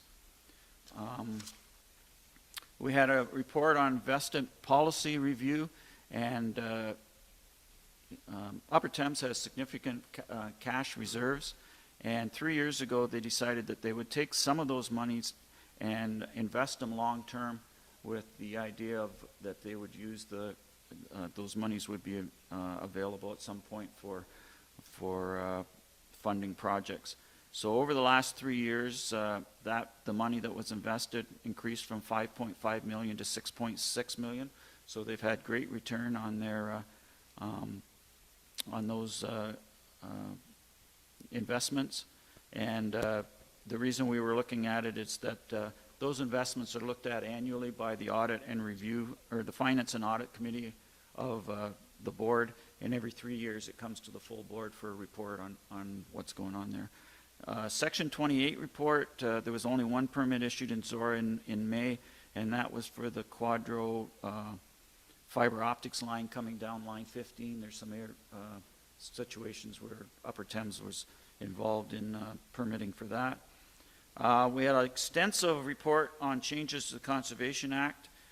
Regulations have come through defining the core mandate, and there's also improving governance, oversight, and accountability of conservation authorities. So the mandatory programs, and I won't get too deep into this, include hazards, conservation lands, source water protection, the watershed-based resource management strategy, which we're not quite sure exactly what that means, and water quality and quantity monitoring, and there's some concern that the funding for that, which is in the past has been from the province under the Clean Water Act, would be shifted to municipal levy if it's considered a core program. Second part of the report was that there was regulations about municipal agreements, and we don't. There's a motion coming forward later. I'll go more into detail about that. Third part was about the transition plans and how long we have to do. The Upper Thames has to get all these agreements in place, and there's concern from the CAs that it's supposed to be done by the end of 2022 for the 2023 budget. With the amount of work that's to be done, they're concerned about getting that done in time. Section 29, which is part of the act that concerns programs and services related to land owned by the conservation authorities, so that would include conservation areas plus other properties. The conservation authorities are asking for a deferral of those regulations until we get the other things taken care of. And there's also discussion part of the new act is that conservation authorities would be required to set up community advisory boards, which would be similar to our ZRAC and Zorra Police Committee. There was some concern that they would be duplicating what the role of these boards would be, and whether they would be just duplicating the role of the board of directors without having any real power to do anything. And we had an interesting report about the 2020 Environmental Targets Progress Report. And we've talked about this before. This was a 4-year plan started in 2017, and the 4 things that were identified were to improve each sub-watershed water quality score by 1 letter grade by 2037, to plant 1,500 acres of natural vegetation by 2037, to update flood models and hazard mapping by 2020, and to reach 1 million people per year by 2037 through the conservation and education programs. We did run into a blip on the funding. Back in 2020, we cut the funding for the final year of the project by 75% due to pressure from the Minister of the Environment at the time. And so the report went on to look at each target, and I won't go into detail because the report is 15 pages long, and if you want to see it, it's on the Upper Thames website. But there has been progress made, although we are concerned about restrictions in funding. I asked the question whether that 75% that we got cut would be included in the 2022 budget, because I think that's the last time to get it in there, considering the changes in our ability to fund it through the municipal levy. And the staff said that would be determined when they start working on the budget.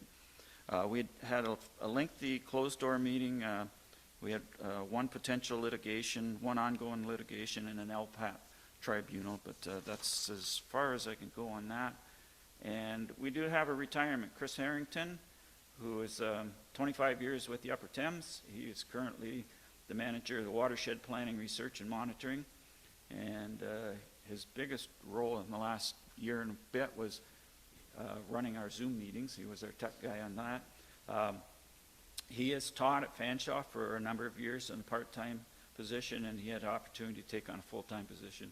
So he has accepted that, and moving on. Yeah, so retirement, resignment, whatever, but he's taking on a new challenge, so there will be, as we have here, there will be changes at upper management at the Upper Thames. So that was our meeting.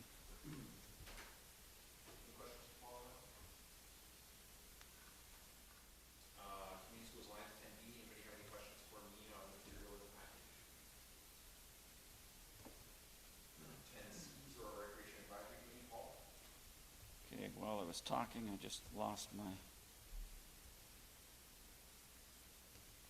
Yep, there it came back. Yeah, we had the ZRAC meeting, very productive meeting. There was a proposal from Angela Langlois and Christina Shelley about centralized community memberships, and we'll deal with the motion that came out of that in a few minutes. But the bulk of the meeting was that we had the community groups roundtable, and we had 16 community groups who submitted. They filled out the questionnaire that we sent out, and it worked really well because I think 14 of those groups actually made submissions. They had people there to speak about their group, and it really speeded up the process because we understand where they were coming from. We didn't have to ask the details. It was very productive. As far as what I got out of it was that there's a willingness of the various groups to coordinate on a couple of areas. There's some groups that are looking for projects to help out on, and there's other groups that when they put on especially bigger events need feet on the ground. And so there's an opportunity to help out at that. The other is something that fundraising came up. And there was 2 areas in that. One was multiple groups working together on a single fundraising opportunity. And the other one was avoiding duplication of fundraising events. I know I mentioned that a few years ago there was 3 chicken dinners in Zorra Township in the same week, and even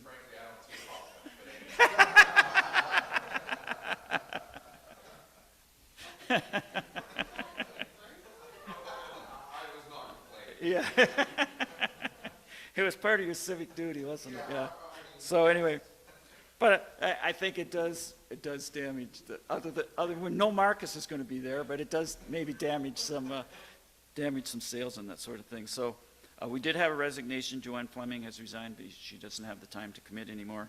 We didn't discuss, and I doubt if there would be any need, given that there were only a little more than a year to go, whether to fill that position.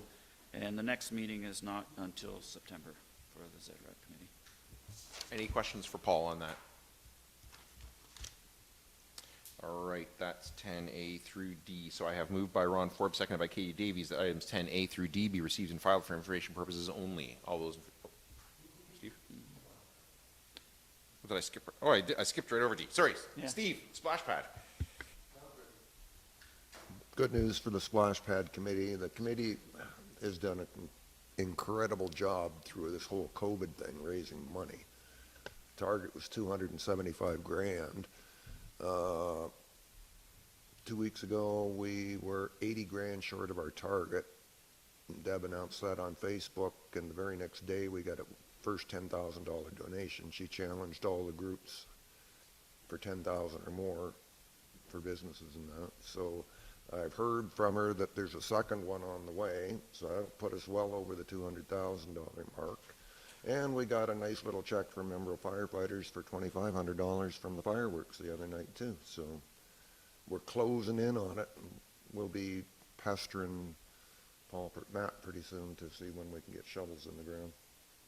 Won't be this year, but It is good news, and I think they're seeing what usually happens is that, you know, the big donations usually come at the end when people realize that it really is a legit thing that really is going to happen. The money starts to really flow then, but I think that's credit to them for doing those early $5, $10, $20 to get there is the really hard grind for volunteers, and they've done that. So really happy to see they're getting the reward at the other end of that. So now I have moved by Ron Forbes, seconded by Katie Davies, that items 10A through D be received and filed for information purposes only. All those in favor? Opposed? That is carried. And 10E, Zorra Recreation Advisory Committee Resolution 0306-21, re-centralizing community memberships and 2021-06-22 draft minutes. So I have moved by Paul Mitchell that council directs staff to work with Angela Langlois and Christina Shelley regarding their proposal to develop a system for centralizing community group memberships, and that staff prepare a report to be included on the agenda for the next ZRAC meeting on September 28th, 2021. So I guess I probably shouldn't have read the motion first. I first should have just said, does anybody have any questions? Steph is here from staff to answer any questions on this. Are there any questions on this first? Paul, then, do you want to speak to this? Yeah, as I just alluded to, there was a presentation from these two ladies. They're asking if there would be any interest in the township assisting in setting up some type of a central registry to where people, especially younger people that may be new to or not necessarily younger people, people that are new to the community and want to get involved in various organizations and don't know where to turn, where they could access information and actually find out how to become a member of a group or groups that they would like to be involved in. There was some discussion of how far this would go and as how much township staff time would be involved, whether it would just be an information website or whether there would actually be an opportunity for people to pay their memberships through this thing. So I don't know if Steve and Stephanie want to add anything to it. As it said in the motion, the committee approved it in principle, and then so Steve and I made a motion the motion that was just read to proceed with it, just to get a report, and that report would go back to ZRAC for their consideration before it came back to us. no, that pretty well rounds it out. Basically, the ladies were looking just to make a centralized list of all the community groups in the municipality and make it easy, phone numbers, contacts that are up to date, and make it easier for old residents and new residents to find out what they can join or what's expected of them and all that. Now, personally, I downplayed a little bit about, I don't really want the township getting involved in accepting payments for memberships and all that kind of stuff. I think that's a little bit much. But at least have the information available so that people can contact us or it's published or something. That was the gist of it from my standpoint. Anybody else want to speak to it? Katie? Going back a few years, ZRAC didn't even host these meetings that they invited feedback and participation from members of the different community groups.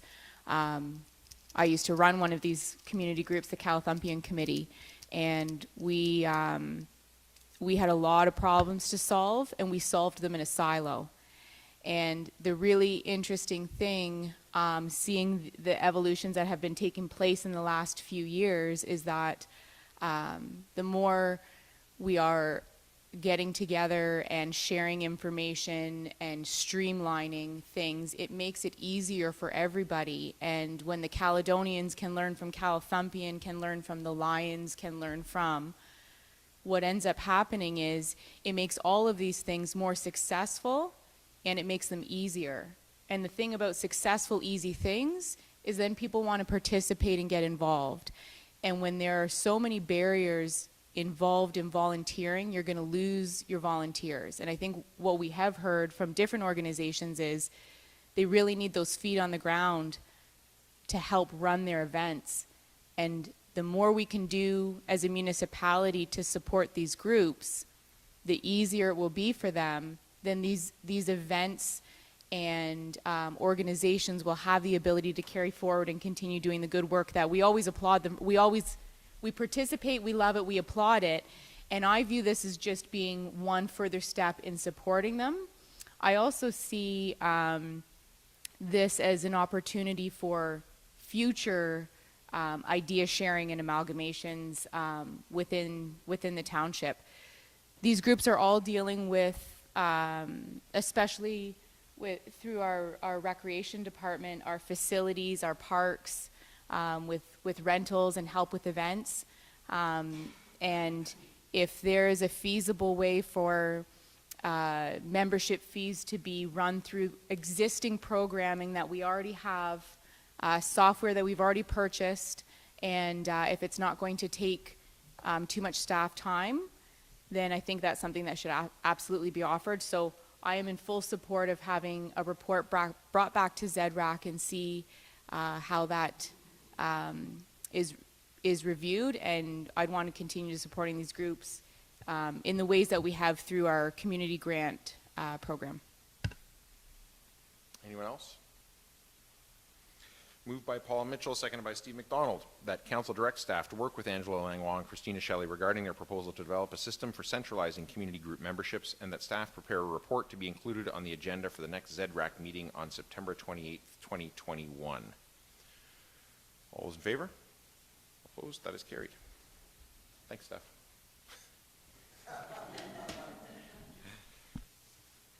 And 11, information items. So there's 3 items there, and I have one motion to deal with all 3. Moved by Ron Forbes, seconded by Katie Davies, that items 11A through C be received and filed for information purposes only. Any questions on any of those? All those in favor? Opposed? That is carried.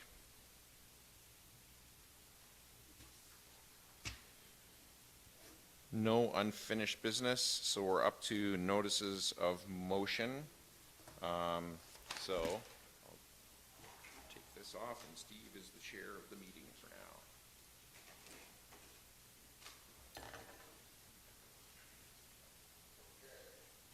now. Stupid micro. I'm going to read the motion first, and then we can bring it to the floor. This is information only. Whereas Section 6.01 of the Environmental Assessment Act requires that a proponent mentioned in subsection 3 shall, in accordance with subsection 5, obtain municipal support for the undertaking from each local municipality as defined in subsection 4. That proponent shall provide to the ministry a copy of a municipal council resolution for each local municipality in respect of which municipal support is required under subsection 4, indicating the municipality supports the undertaking to establish a waste disposal site that is a landfilling site. And whereas Walker Environmental Group has proposed that the Southwest landfill be located in Zorra Township, therefore be it resolved that the Township of Zorra will not provide such a resolution of support. And this resolution be sent to the town of Ingersoll, Township, Southwest Oxford, Oxford County, MPP Ernie Hardeman, Minister of the Environment, Conservation Parks, Minister of Municipal Affairs, Housing, Opal, Stop the Dump, and Walker Environmental Group. Okay, now just as cautionary to council, to be clear, to support this motion, to say yay means nay, and to say nay means yay. Is everyone clear on that? Okay. If you support the motion, you're saying no to the landfill. If you say no to the motion, you're supporting the landfill. No, but okay. The resolution will be going there. Okay. So, moved by, whose name's that? Oh, I'm not used to seeing your name on them. Moved by Marcus Ryan, seconded by Ron Forbes. And I just read that. Do we need it read again? Okay. Marcus, do you want to speak then? I do. As a mover? So according to the Bill 197 changes, the Ontario Environmental Assessment legislation, this council has the right to say no. It requires that, quote, a proponent mentioned in subsection 3 shall, in accordance with subsection 5, obtain municipal support for the undertaking from each local municipality in which the landfilling site would be situated, end quote, and that, quote, the proponent shall provide to the ministry a copy of a municipal council resolution for each local municipality in respect of which municipal support is required under subsection 4, indicating the municipality supports the undertaking to establish a waste disposal site that is a landfilling site, end quote. Any position we take with respect to the Southwest landfill should be informed by our strategic plan. It states that we are an environmentally conscious community, are good stewards of our natural environment, and we protect our environment by valuing our natural assets and using our resources wisely. The JMCC PRT report published at oxfordreviewteam.ca, July 31st, 2020, attempts to address this. It raises a total of 43 technical concerns in the 15 different assessment areas. It concludes with the recommendation, quote, that the JMCC reject the subject draft EA and urge the minister to not approve it, end quote. Since then, Walker has indicated they want to continue the work on their EA to address the concerns raised by the PRT. I always want to make the most informed decisions that I can. For that reason, I was hoping to have a completed peer review team report on Walker's environmental assessment. But Walker is actively lobbying to have the Bill 197 changes undone or modified, which could result in this council not having its say. Recently, our PRT was told us, quote, with respect to timing, we are in the hands of WEG, Walker Environmental Group, end quote. And more recently, quote, WEG can provide no certainty at this stage on when it will be able to provide a final version of the EA, end quote. More recently, WEG committed to meeting the JMCC requested timeline, but I am concerned that they have little motivation to do that. As a result, I have become concerned that Walker may not complete their EA, as they may think it would allow justification for a council to vote no. Additionally, the Canadian Environmental Law Association is appealing the Bill 197 changes for reasons unrelated to this aspect of the legislation, and that could legally remove our ability to exercise this right. Recently, another piece of provincial legislation, Bill 254, Protecting Ontario Elections Act, was struck down by the courts. We are entering a provincial election cycle and all the political uncertainty that comes with that. The day after I submitted this motion, our Oxford MPP and the Elgin Middlesex London MPP, who was the Minister of Environment, were shuffled out of cabinet. I could not let the hard-fought for opportunity for our communities to have their say controlled by anyone else. Our strategic plan also states that we are a prosperous community that provides opportunities to work and shop in our community and to grow in a sustainable manner. Zorra residents have always lived within their means and paid their way. Through the hard work of staff and successive councils, the township's finances are in good order. So much so that in the same year we purchased the single most expensive piece of infrastructure in the township's history and delivered a 0% increased budget. So there is no hole to the Zorra budget to be filled. There are no looming great expenses that are unfunded. The next goal is that we are a vibrant community that values our uniqueness, creativity, and takes pride in calling Zorra home. Many residents have contacted me over the past year specifically to express their concern that they do not want the stigma of being from the place with the dump. It wouldn't make them proud. And lastly, our strategic plan states that we are an engaged community that values all members and actively encourages involvement, engagement, openness, and transparency. I have had endless discussions with residents over the years on this issue, in person, social media, emails, phone calls, meetings. In all that time, I had 5 people tell me they want the dump. Countless have told me they don't want it. I have engaged with residents, and I'm going to listen to them. In response to the suggestion that municipalities would have the right to say no to a landfill, many people concluded that the biggest problem with that was that none would ever say yes, and there would never be another landfill. And to that I would say, what's the problem? Don't we want to stop burying waste in the ground? Before this life in municipal government, I worked for years in automotive engineering as a project manager and supervisor for new projects. There was immense pressure to deliver projects on time, under budget, and to a perfect quality standard. Shutting down an assembly line was not an option. On several occasions, either the government or a customer would tell us that a specific material was no longer allowed to be used anymore for health reasons or environmental reasons. And the first reactions from the engineers that I worked with was always the same: that's impossible. And then even if it was possible, it's going to end up costing more money and it's not going to work as well. But then there would always be one engineer who would eventually say, but what if we tried this thing? And that would be it. That would be the germ of the idea. More research would be done. Things would be tried. And inevitably, a year later, the new thing would be in production, fully certified, and almost every time lower cost and better functionality. You know, why did this happen? Because there was no other option. That's why it happened every time. If we had been tasked with it, we would have come up with it, but it would have taken years. But when we were told it has to happen and you can't shut down an assembly line, everybody got to work. The impossible was done and achieved, and we got there. New solutions to old problems can be found, but they require leadership. If you had asked people why they would have said they wanted a faster horse, nobody would have said they wanted a motor carriage. Carl Benz didn't wait for someone else to do it. He just invented the motor carriage. John F. Kennedy didn't say, let me know when we can go to the moon. He said, we choose to go to the moon in this decade. Kennedy didn't wait. They provided leadership. In Zorra, we lead. You want to close our school? No. You want to put high-speed rail through our community? No. You want to force municipal amalgamation on us? No. We want splash pads and skate parks? Yes, we will raise the money to do that. We want crosswalks? We will do the work and find the ways to justify crosswalks to make it safer for our residents across the street.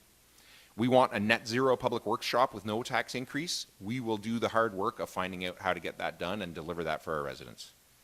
Zorra punches above its weight. We do our part. Zorra has been a leader in waste reduction for decades. This is another opportunity to lead.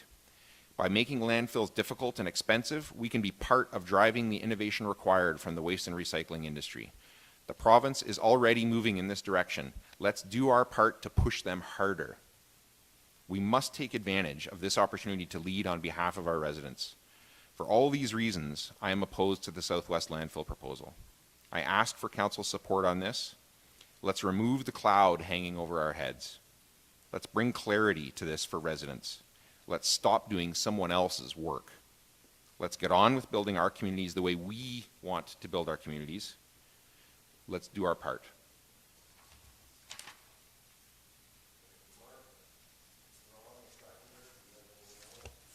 No, I'm just going to say that I do support the resolution that's in front of us.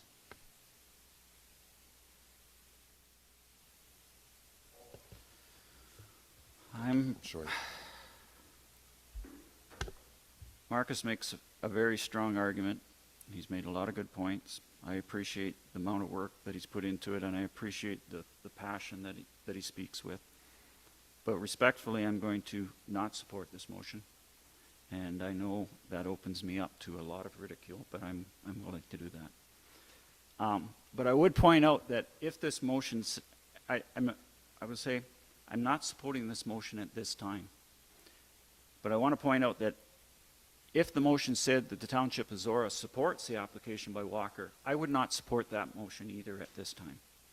Because I don't believe I have the information to make a decision, and the information, I believe, is in the final report of the peer review team and the recommendations as to whether the Walker landfill can be operated safely or not. I hear Marcus's concern about Walker dragging this out, but in the report that is a letter that is on the public website is from the JMCC to Walker, dated June the 10th, 21. And in that letter, it outlines the timeline for Walker to make commitments to the BRT by the end of August. And to quote from the letter, this process would allow the JMCC to release the final PRT report on the Southwest Landfill EA in the early fall of 2021. And to quote another line, the JMCC is prepared to bring the peer review process to completion according with the timeline set out in this letter, unquote. To me, I interpret that to mean that the final report of the PRT will be coming out this fall, with or without Walker's cooperation. And I would think that Walker, given that the initial report of the PRT, I believe, found 130 flaws in the EA, that Walker would have an incentive to answer the concerns of the PRT before that report comes out. This council has repeatedly demonstrated that we make our decisions based on science, based on information, based on advice from our staff and other experts that we hire from time to time, whether they be in engineering, legal, or financial, or other areas. We've used this process in the roads and bridge improvement plans, in designing the the Zorra Maintenance Facility building.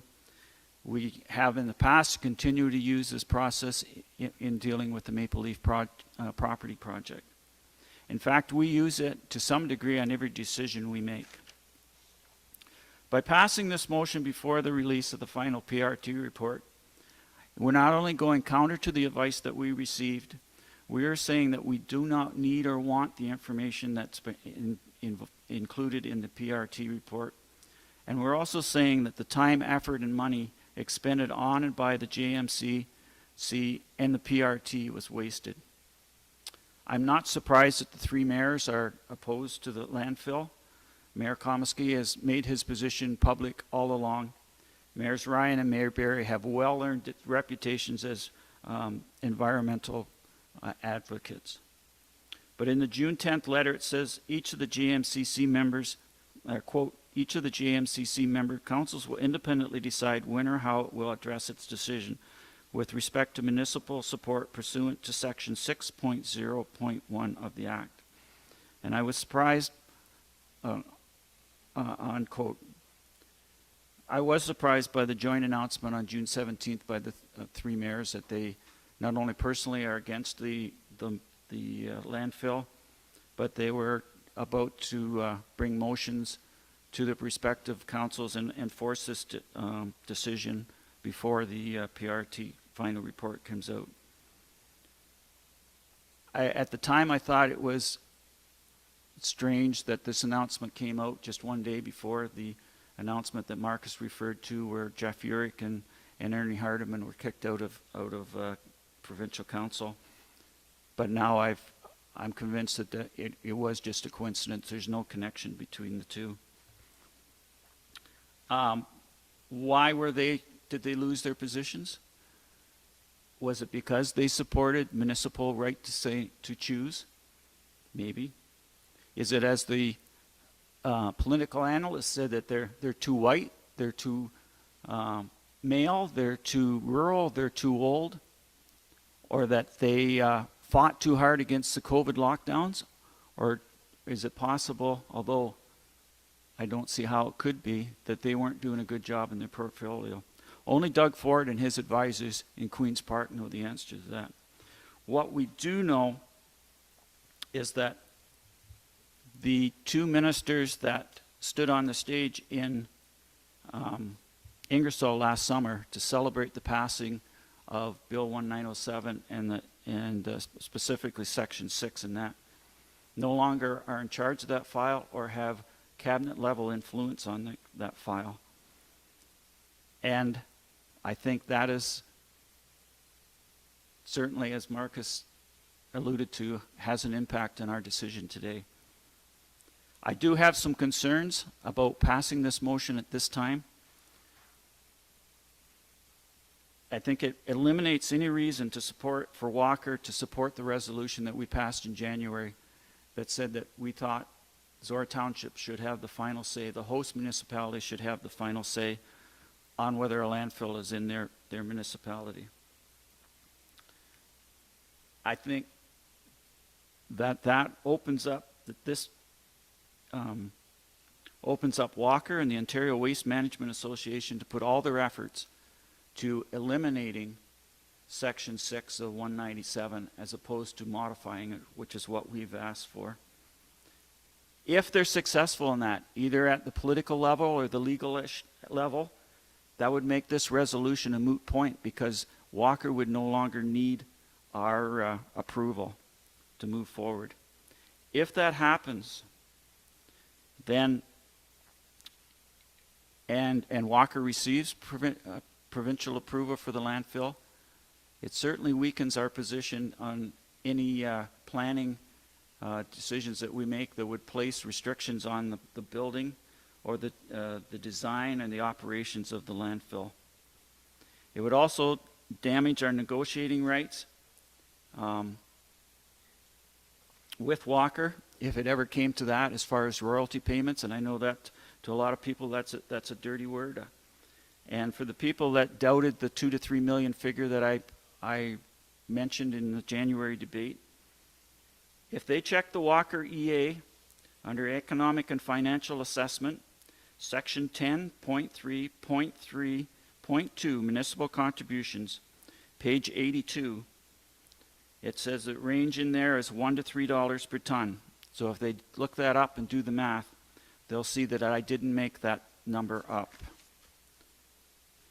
Probably my biggest concern beyond the impact of the landfill is how public council, the relationship between the public and council is going to be impacted by this decision today. For almost a decade, the Oxford People Against Landfill have waged a campaign to have successive Zorra councils say no to the dump. They've been passionate and persistent, but they've also been respectful of the process and the people who sit in these chairs. And I much appreciate that. On May 6th, a new group came out called Stop the Zorra Dump. They launched a website. And I'll note that Opal right away distanced themselves from this new group. This website cherry-picked video clips and screenshots of our January 20th meeting. They accused councillors and mayors of being uninformed, fear-mongers, secretive parrots for the waste industry, and voting in favor of Walker's agenda. This was followed by more postings and articles, both in social media and local print media, with anti-dump rhetoric and accusations against the elected council. This was followed up by emails to councillors, directly to councillors, where phrases such as, quote, "You deceived and failed us all. You recklessly and unanimously passed your motions. I have very strong doubts that you are capable of implementing this world-class decision. Your negative and taking it personally attitude is not productive, nor either is it appreciated." Unquote. Now, 2 months later, we are voting, after almost a decade of Opal appealing to us, we are now voting to say no to the dump. My concern is when the next individual or community group comes along and wants a future council to agree with their position, which tactic are they going to use? Are they going to use the respectful one, or are they going to use the personal attack one? I think the answer is clear. They're going to use the one that, at least on the surface, got results. Passing this motion will probably not put an end to the Walker landfill proposal. In fact, I believe it could weaken our position in future dealings with Walker. Passing a motion of non-support before we have the final PRT report may be a smart move politically, but it's not the right move. That was my prepared statement. I would like to very briefly respond to a couple of comments that Marcus made. And I agree with him. We need to find another way to deal with our garbage. I think we're making steps in the right direction in legislations that's coming through as to companies taking responsibility for their own packaging and their own products. But that's going to take a long time, and we've seen the issues with recycling that's been around for several decades. To my knowledge, there's no work on incineration or legislation on incineration or other ways. And ethically, I question whether it's, I know the people that are against the dump say they're trucking it to Zorra, but right now we're trucking 3 to 4 million tons a year to destroy it. And so is it ethical to run those trucks down the 401? We've seen the accidents and the people killed. Is it ethical to put our garbage in the people destroy it? And from a practical standpoint, we've heard the last few months, Michigan wants to shut off Pipeline 5 and the impact that will have on what happens if they say, we're not taking your garbage. I understand where this is coming from. I do have enough concerns that I am not comfortable voting for the motion, and I appreciate everybody listening to my points. Thank you. Thank you, Paul. Katie, any comments?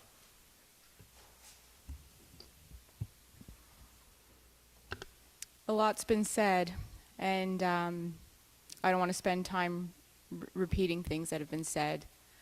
But I do want to respond to some of what Paul spoke to there about the different tactics and then the response of this council. And when I look at this decision before us today, it's absolutely not in response to some of the ways that we have been approached or treated by a small group of people over the last several months. And so just briefly, in looking at what my role is today on this vote that is ahead of us, I've referred back to actually my council orientation guide, and I looked at what is my role as a councillor. And as individual councillors, we have three roles, three main roles, and they are as a representative role, a policy-making role, and a stewardship role. And we're called on to consider and make decisions on issues that will sometimes be complex and controversial.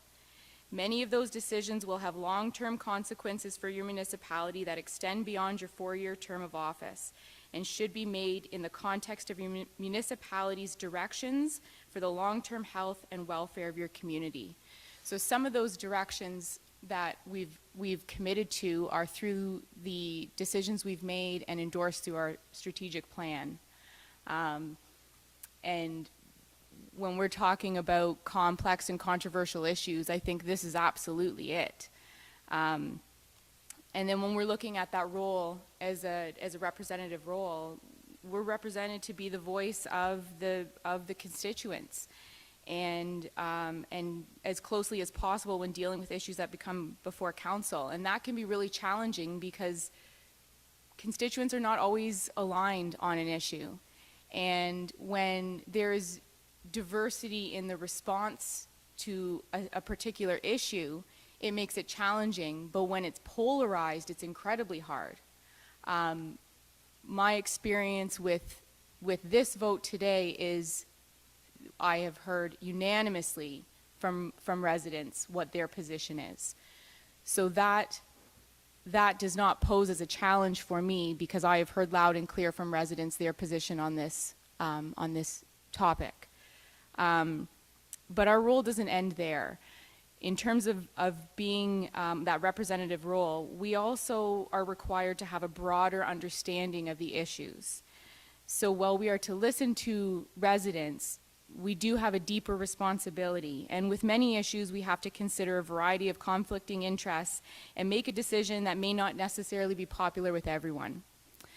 This last 2.5 years, in particular the last year, on this issue, we've had to make some difficult decisions because we had a deeper understanding of the process, of our roles, and where any voice or power on this issue would lie for us as a council here in Zorra. And that has led to us being quiet when it would have been very popular to take a public position.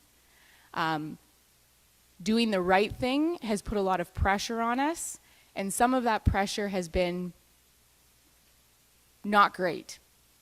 And I would very much encourage anybody who's watching to consider the approach when you're dealing with council, because it doesn't make this a fun job. And while this job is not here to be fun, there has to be some mutual respect. If you want your council to respect and hear you, then it has to flow both ways. Moving forward to today's decision, the responsibility that I have to see the broader picture here. I'm hearing some of the aspects that Paul's bringing up, but the broader picture that I'm seeing aligns more with the scenario that Marcus has outlined. We have been given the ability to say no. We have been waiting to find out how is that going to work for us, and we're now being told it is simple as saying no. And so when I have that information before me with an understanding of this process, as well as hearing direct from many respectful residents on their position, this is a complicated and controversial topic, but this is a very simple vote for me, because everything that I consider as my role as councillor ahead of a vote aligns with my support of this motion to take a position of saying no to Walker Environmental Group on this proposal. Thank you, Katie. Anyone else? Am I allowed to say anything? No, just go on. No, we'll just go on here then.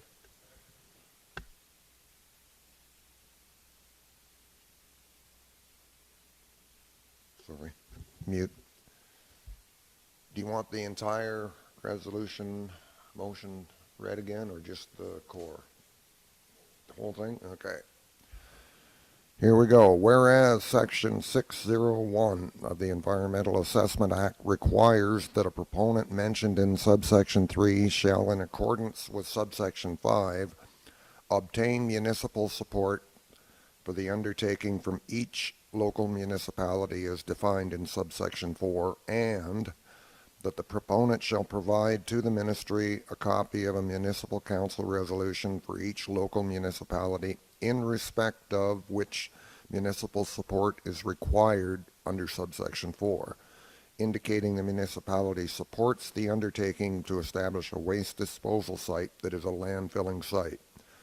And whereas Walker Environmental Group has proposed that the southwest landfill be located in Zorra Township, therefore be it resolved that the Township of Zorra will not provide such a resolution of support, and that this resolution be sent to the town of Ingersoll, Township of Southwest Oxford, Oxford County, Oxford MPP Ernie Hardeman, the Minister of the Environment, Conservation and Parks, the Minister of Municipal Affairs and Housing, Opal, Stop the Dump, and Walker Environmental Group. Okay, we'll call the vote. All those in favor? Those against? Carried.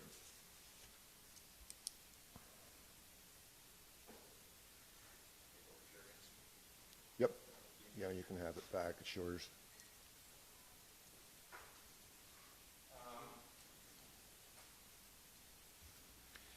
Having passed this resolution, I think we need to pause and thank previous councils. And in particular, I want to thank Mayor Margaret Lupton.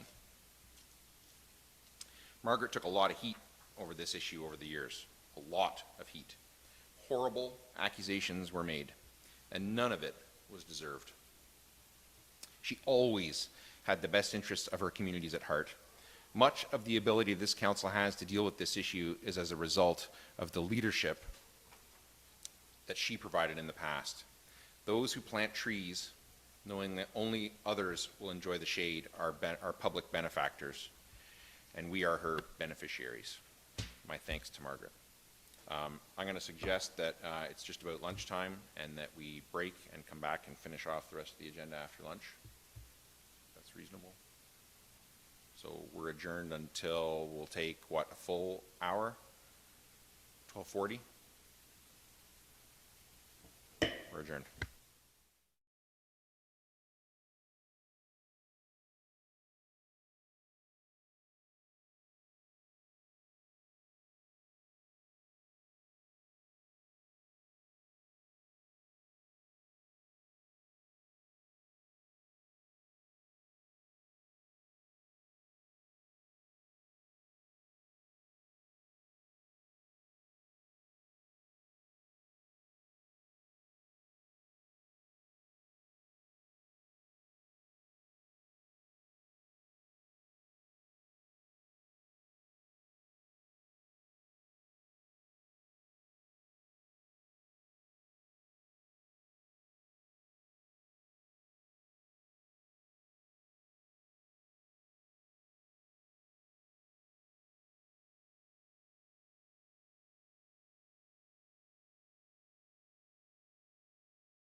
Thank you. So I'll call the meeting back to order. And we are up to item 13B under notice of motion. Notice of motion regarding frequent accidents at the intersection of Road 64 and Road 45, line 17. Moved by Ron Forbes, seconded by Katie Davies, that council direct staff to work with Oxford County Public Works to prepare a report for the August 4th Zorra Council meeting regarding the frequent accidents at the intersection of Zorra Road 64 and County Road 45, line 17, and that the report to include a possible solution to help westbound traffic see the intersection and stop sign located there. Ron, as the mover, do you want to speak to that? Yeah, just that the most recent accident, that intersection was on May 10th of this year. After that, I had approached Steve and County Public Works to look into it, and they have been looking into it, I guess, but I have yet to have a report, so I just thought I'd try to speed the process up a little bit.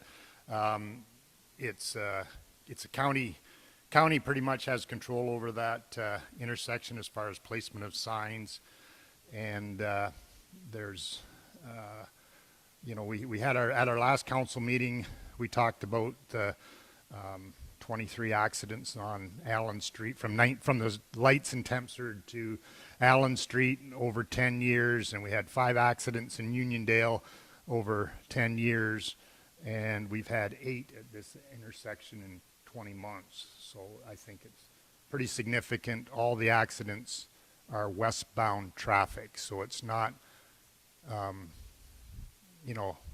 if it was distracted driving, I mean, it probably is, but when you see all of the accidents caused by a westbound vehicle, then I think that there's something there that needs a lot closer look at. So I'm just hoping this will maybe speed things up, encourage them to have a closer look at that intersection. Katie is the seconder. Do you want to speak to it? Anyone else? All those in favor? Opposed? That's carried. And 13C, notice of motion regarding municipal levy requirements. Moved by Paul Mitchell, seconded by Steve McDonald. Whereas proposed regulations related to recent changes to the Conservation Authorities Act require conservation authorities to have agreements with municipalities to fund non-mandatory programs and services with the municipal levy beginning in 2023, and whereas the benefits of non-mandatory programs and services cross municipal borders, and whereas establishing, reviewing, and renewing these agreements will require considerable staff time of the conservation authorities and the municipalities, and whereas the municipal levy to fund the Upper Thames River Conservation Authority, UTRCA, is paid by the County of Oxford and budgeted for at the upper tier of municipal government, and whereas the lower tier municipalities within the County of Oxford have input and powers of approval of UTRCA policies, programs, and budgets through their representatives on the board of directors of the UTRCA, therefore be it resolved that the Township of Zorra supports authorizing the County of Oxford to negotiate and sign agreements with the UTRCA regarding funding of non-mandatory programs and services through the municipal levy, and that the Township of Zorra asks the Ministry of the Environment, Conservation and Parks, MECP, to allow upper-tier municipalities to act on behalf of lower-tier municipalities in the MECP Regulatory Proposal Consultation Guide, regulations defining core mandate and improving governance, oversight, and accountability of conservation authorities, and that this resolution be forwarded to Doug Ford, Premier of Ontario, David Piccini, Minister of the MECP, Ernie Hardeman, MPP for the riding of Oxford, Hassan Bassett, Chair of the Bill 229 Working Group and President and CEO of the Halton Region Conservation Authority, County of Oxford lower tier municipalities, and the County of Oxford in the UTRCA upper watershed, Upper Thames River Conservation Authority, Conservation Ontario. That's it. Paul, as the mover, do you want to speak to that? My motion was longer than Ron's, and my speech is going to be longer than Ron's, which should surprise absolutely nobody. This has to do with the changes to the Conservation Act, as I said in the motion there. Some background information. 40% of the Upper Thames revenues come from municipal levies. And the current process is similar to municipal budgeting, and then there's actually 3 budgets. There's the operating budget, there's the capital budget for flood control, and the capital budget for non-flood control, which is day-to-day operations like buying pickup trucks and that sort of thing. The operating budget and the capital non-flood budget are based on a percentage of the current value assessments for the property that each municipality has in the Upper Thames watershed. and that ranges from 0.2% from South Huron to 64.2% for the City of London. The capital budget for flood control is based on projects in specific municipalities. So the cost is shared based on the benefit to each municipality. So for example, London pays 100% for work done to the London Dike system and Fanshawe Dam, but they also pay for a percentage of the work done to Wildwood and Pittock dams, because the water that flows through them eventually ends up in London. The budgeting process is same as ours. Staff develops a draft budget, brings it to the board. We tweak the budget and send it back. The final budget is voted on at the February AGM. This is the only vote that we have, which is a weighted vote. All other votes are one board member, one vote. And the range on the vote is actually 0.29% for South Huron to 50% for London. So even though they have 64% of the property value, they only have 50% say on the budget. So then that's divided between the representatives. So there's 4 representatives for London, so each of their votes is worth 12.5%. Now where it applies to us is Oxford County. We have 16.7% of the CVA, but we actually carry more than our weight because we have 23.4% of the weighted vote when it comes to budget. So there's 5 members of us, so each one of our votes is worth 4.67% of the total vote. So the changes to the Conservation Act, Bill 229, was proclaimed on February 2nd, 2021, and it divides the programs and services into core and non-core. And it indicates that the core can be funded by municipal levy, as has been done currently and in the past. Non-core programs will require agreements with each municipality, and each municipality can pick and choose which programs and which service they want to sign up for. Oxford County has 7 municipalities in the Upper Thames watershed. The only one that's not in is Tillsonburg, which potentially means that there would have to be 7 agreements developed and negotiated.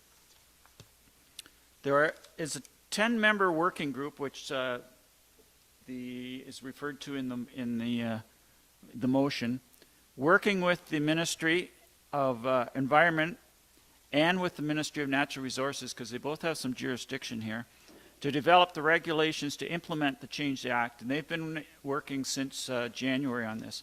And that committee is made up of 7 Conservation Authority reps, a rep from AMO, there's a municipal mayor, and the head of Conservation Ontario.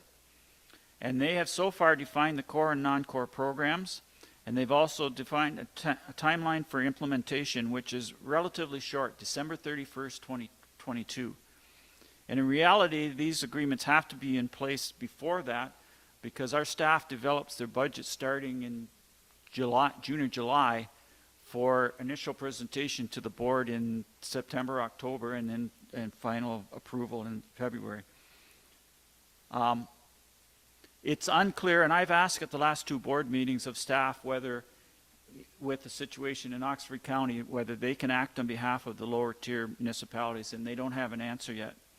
So the reasons that I brought this motion forward is comes out from our last meeting, that it was suggested that if the municipalities were in support of having the county act on our behalf, that we pass motions to say so.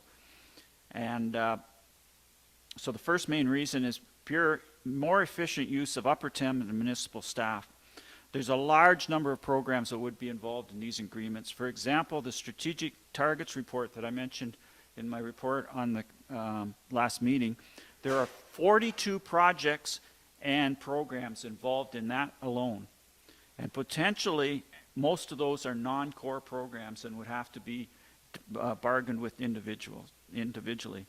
Not only the work involved in developing these initial agreements, these would be living documents, because projects and programs come and go as time goes by. New things get added, other things get completed and move it off.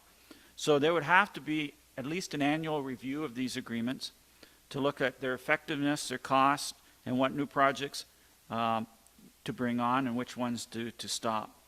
The second reason is that in Oxford County, we would have to change the budgeting process, because the municipal levy is paid out of the county budget, and it comes from tax dollars that are we collect but are passed on as far as the county tax dollar. So, so if we had to make the municipal levy payments, we would have to increase our budget to cover whatever that dollar amount is. It would, and whatever change would be there. And the third main reason is uniformity of programs within Oxford County. If and a couple of areas there is education. So we have kids that go to public school in Ingersoll, and if Ingersoll says, well, we want this education program on water safety or whatever, and we say, no, we don't want to fund that, does that mean our kids won't be able to sit in on that class? And there's all kinds of ramifications. Tree planting, there may be a farmer in Swax that is eligible for assistance planting trees and erosion control, and if we say no, then there's all kinds of problems there.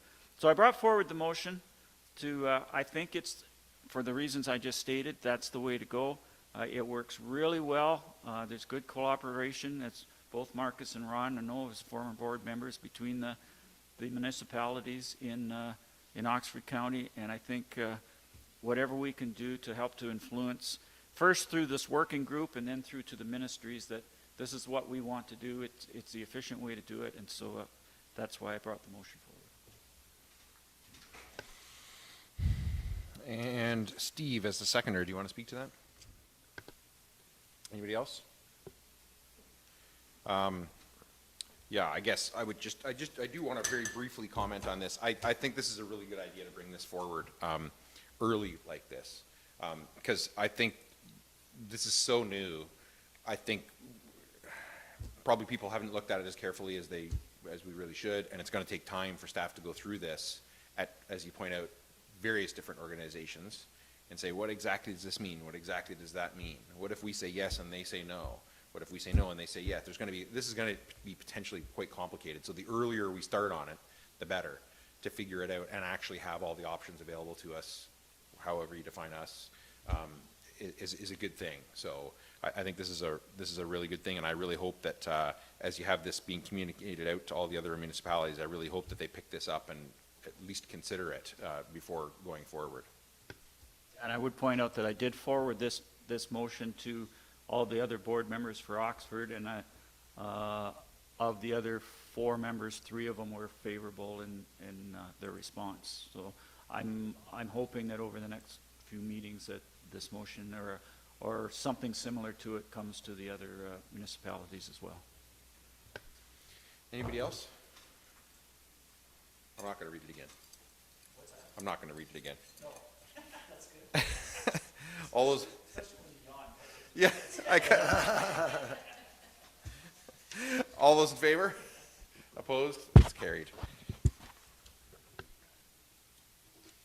And I think, Donna, we have bylaws, items of community interest, and confirmatory. Okay.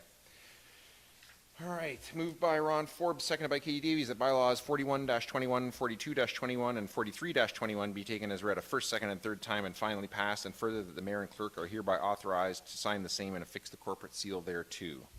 All those in favor? Opposed? That is carried. And items of community interest. What do we got?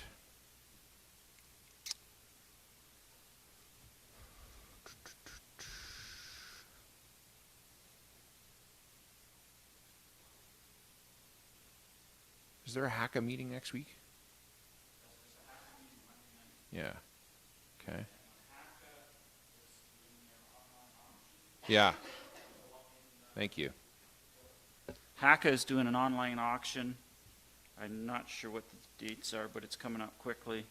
And I know the township has put it on their website and social media, all the information. It's also on the HACA website.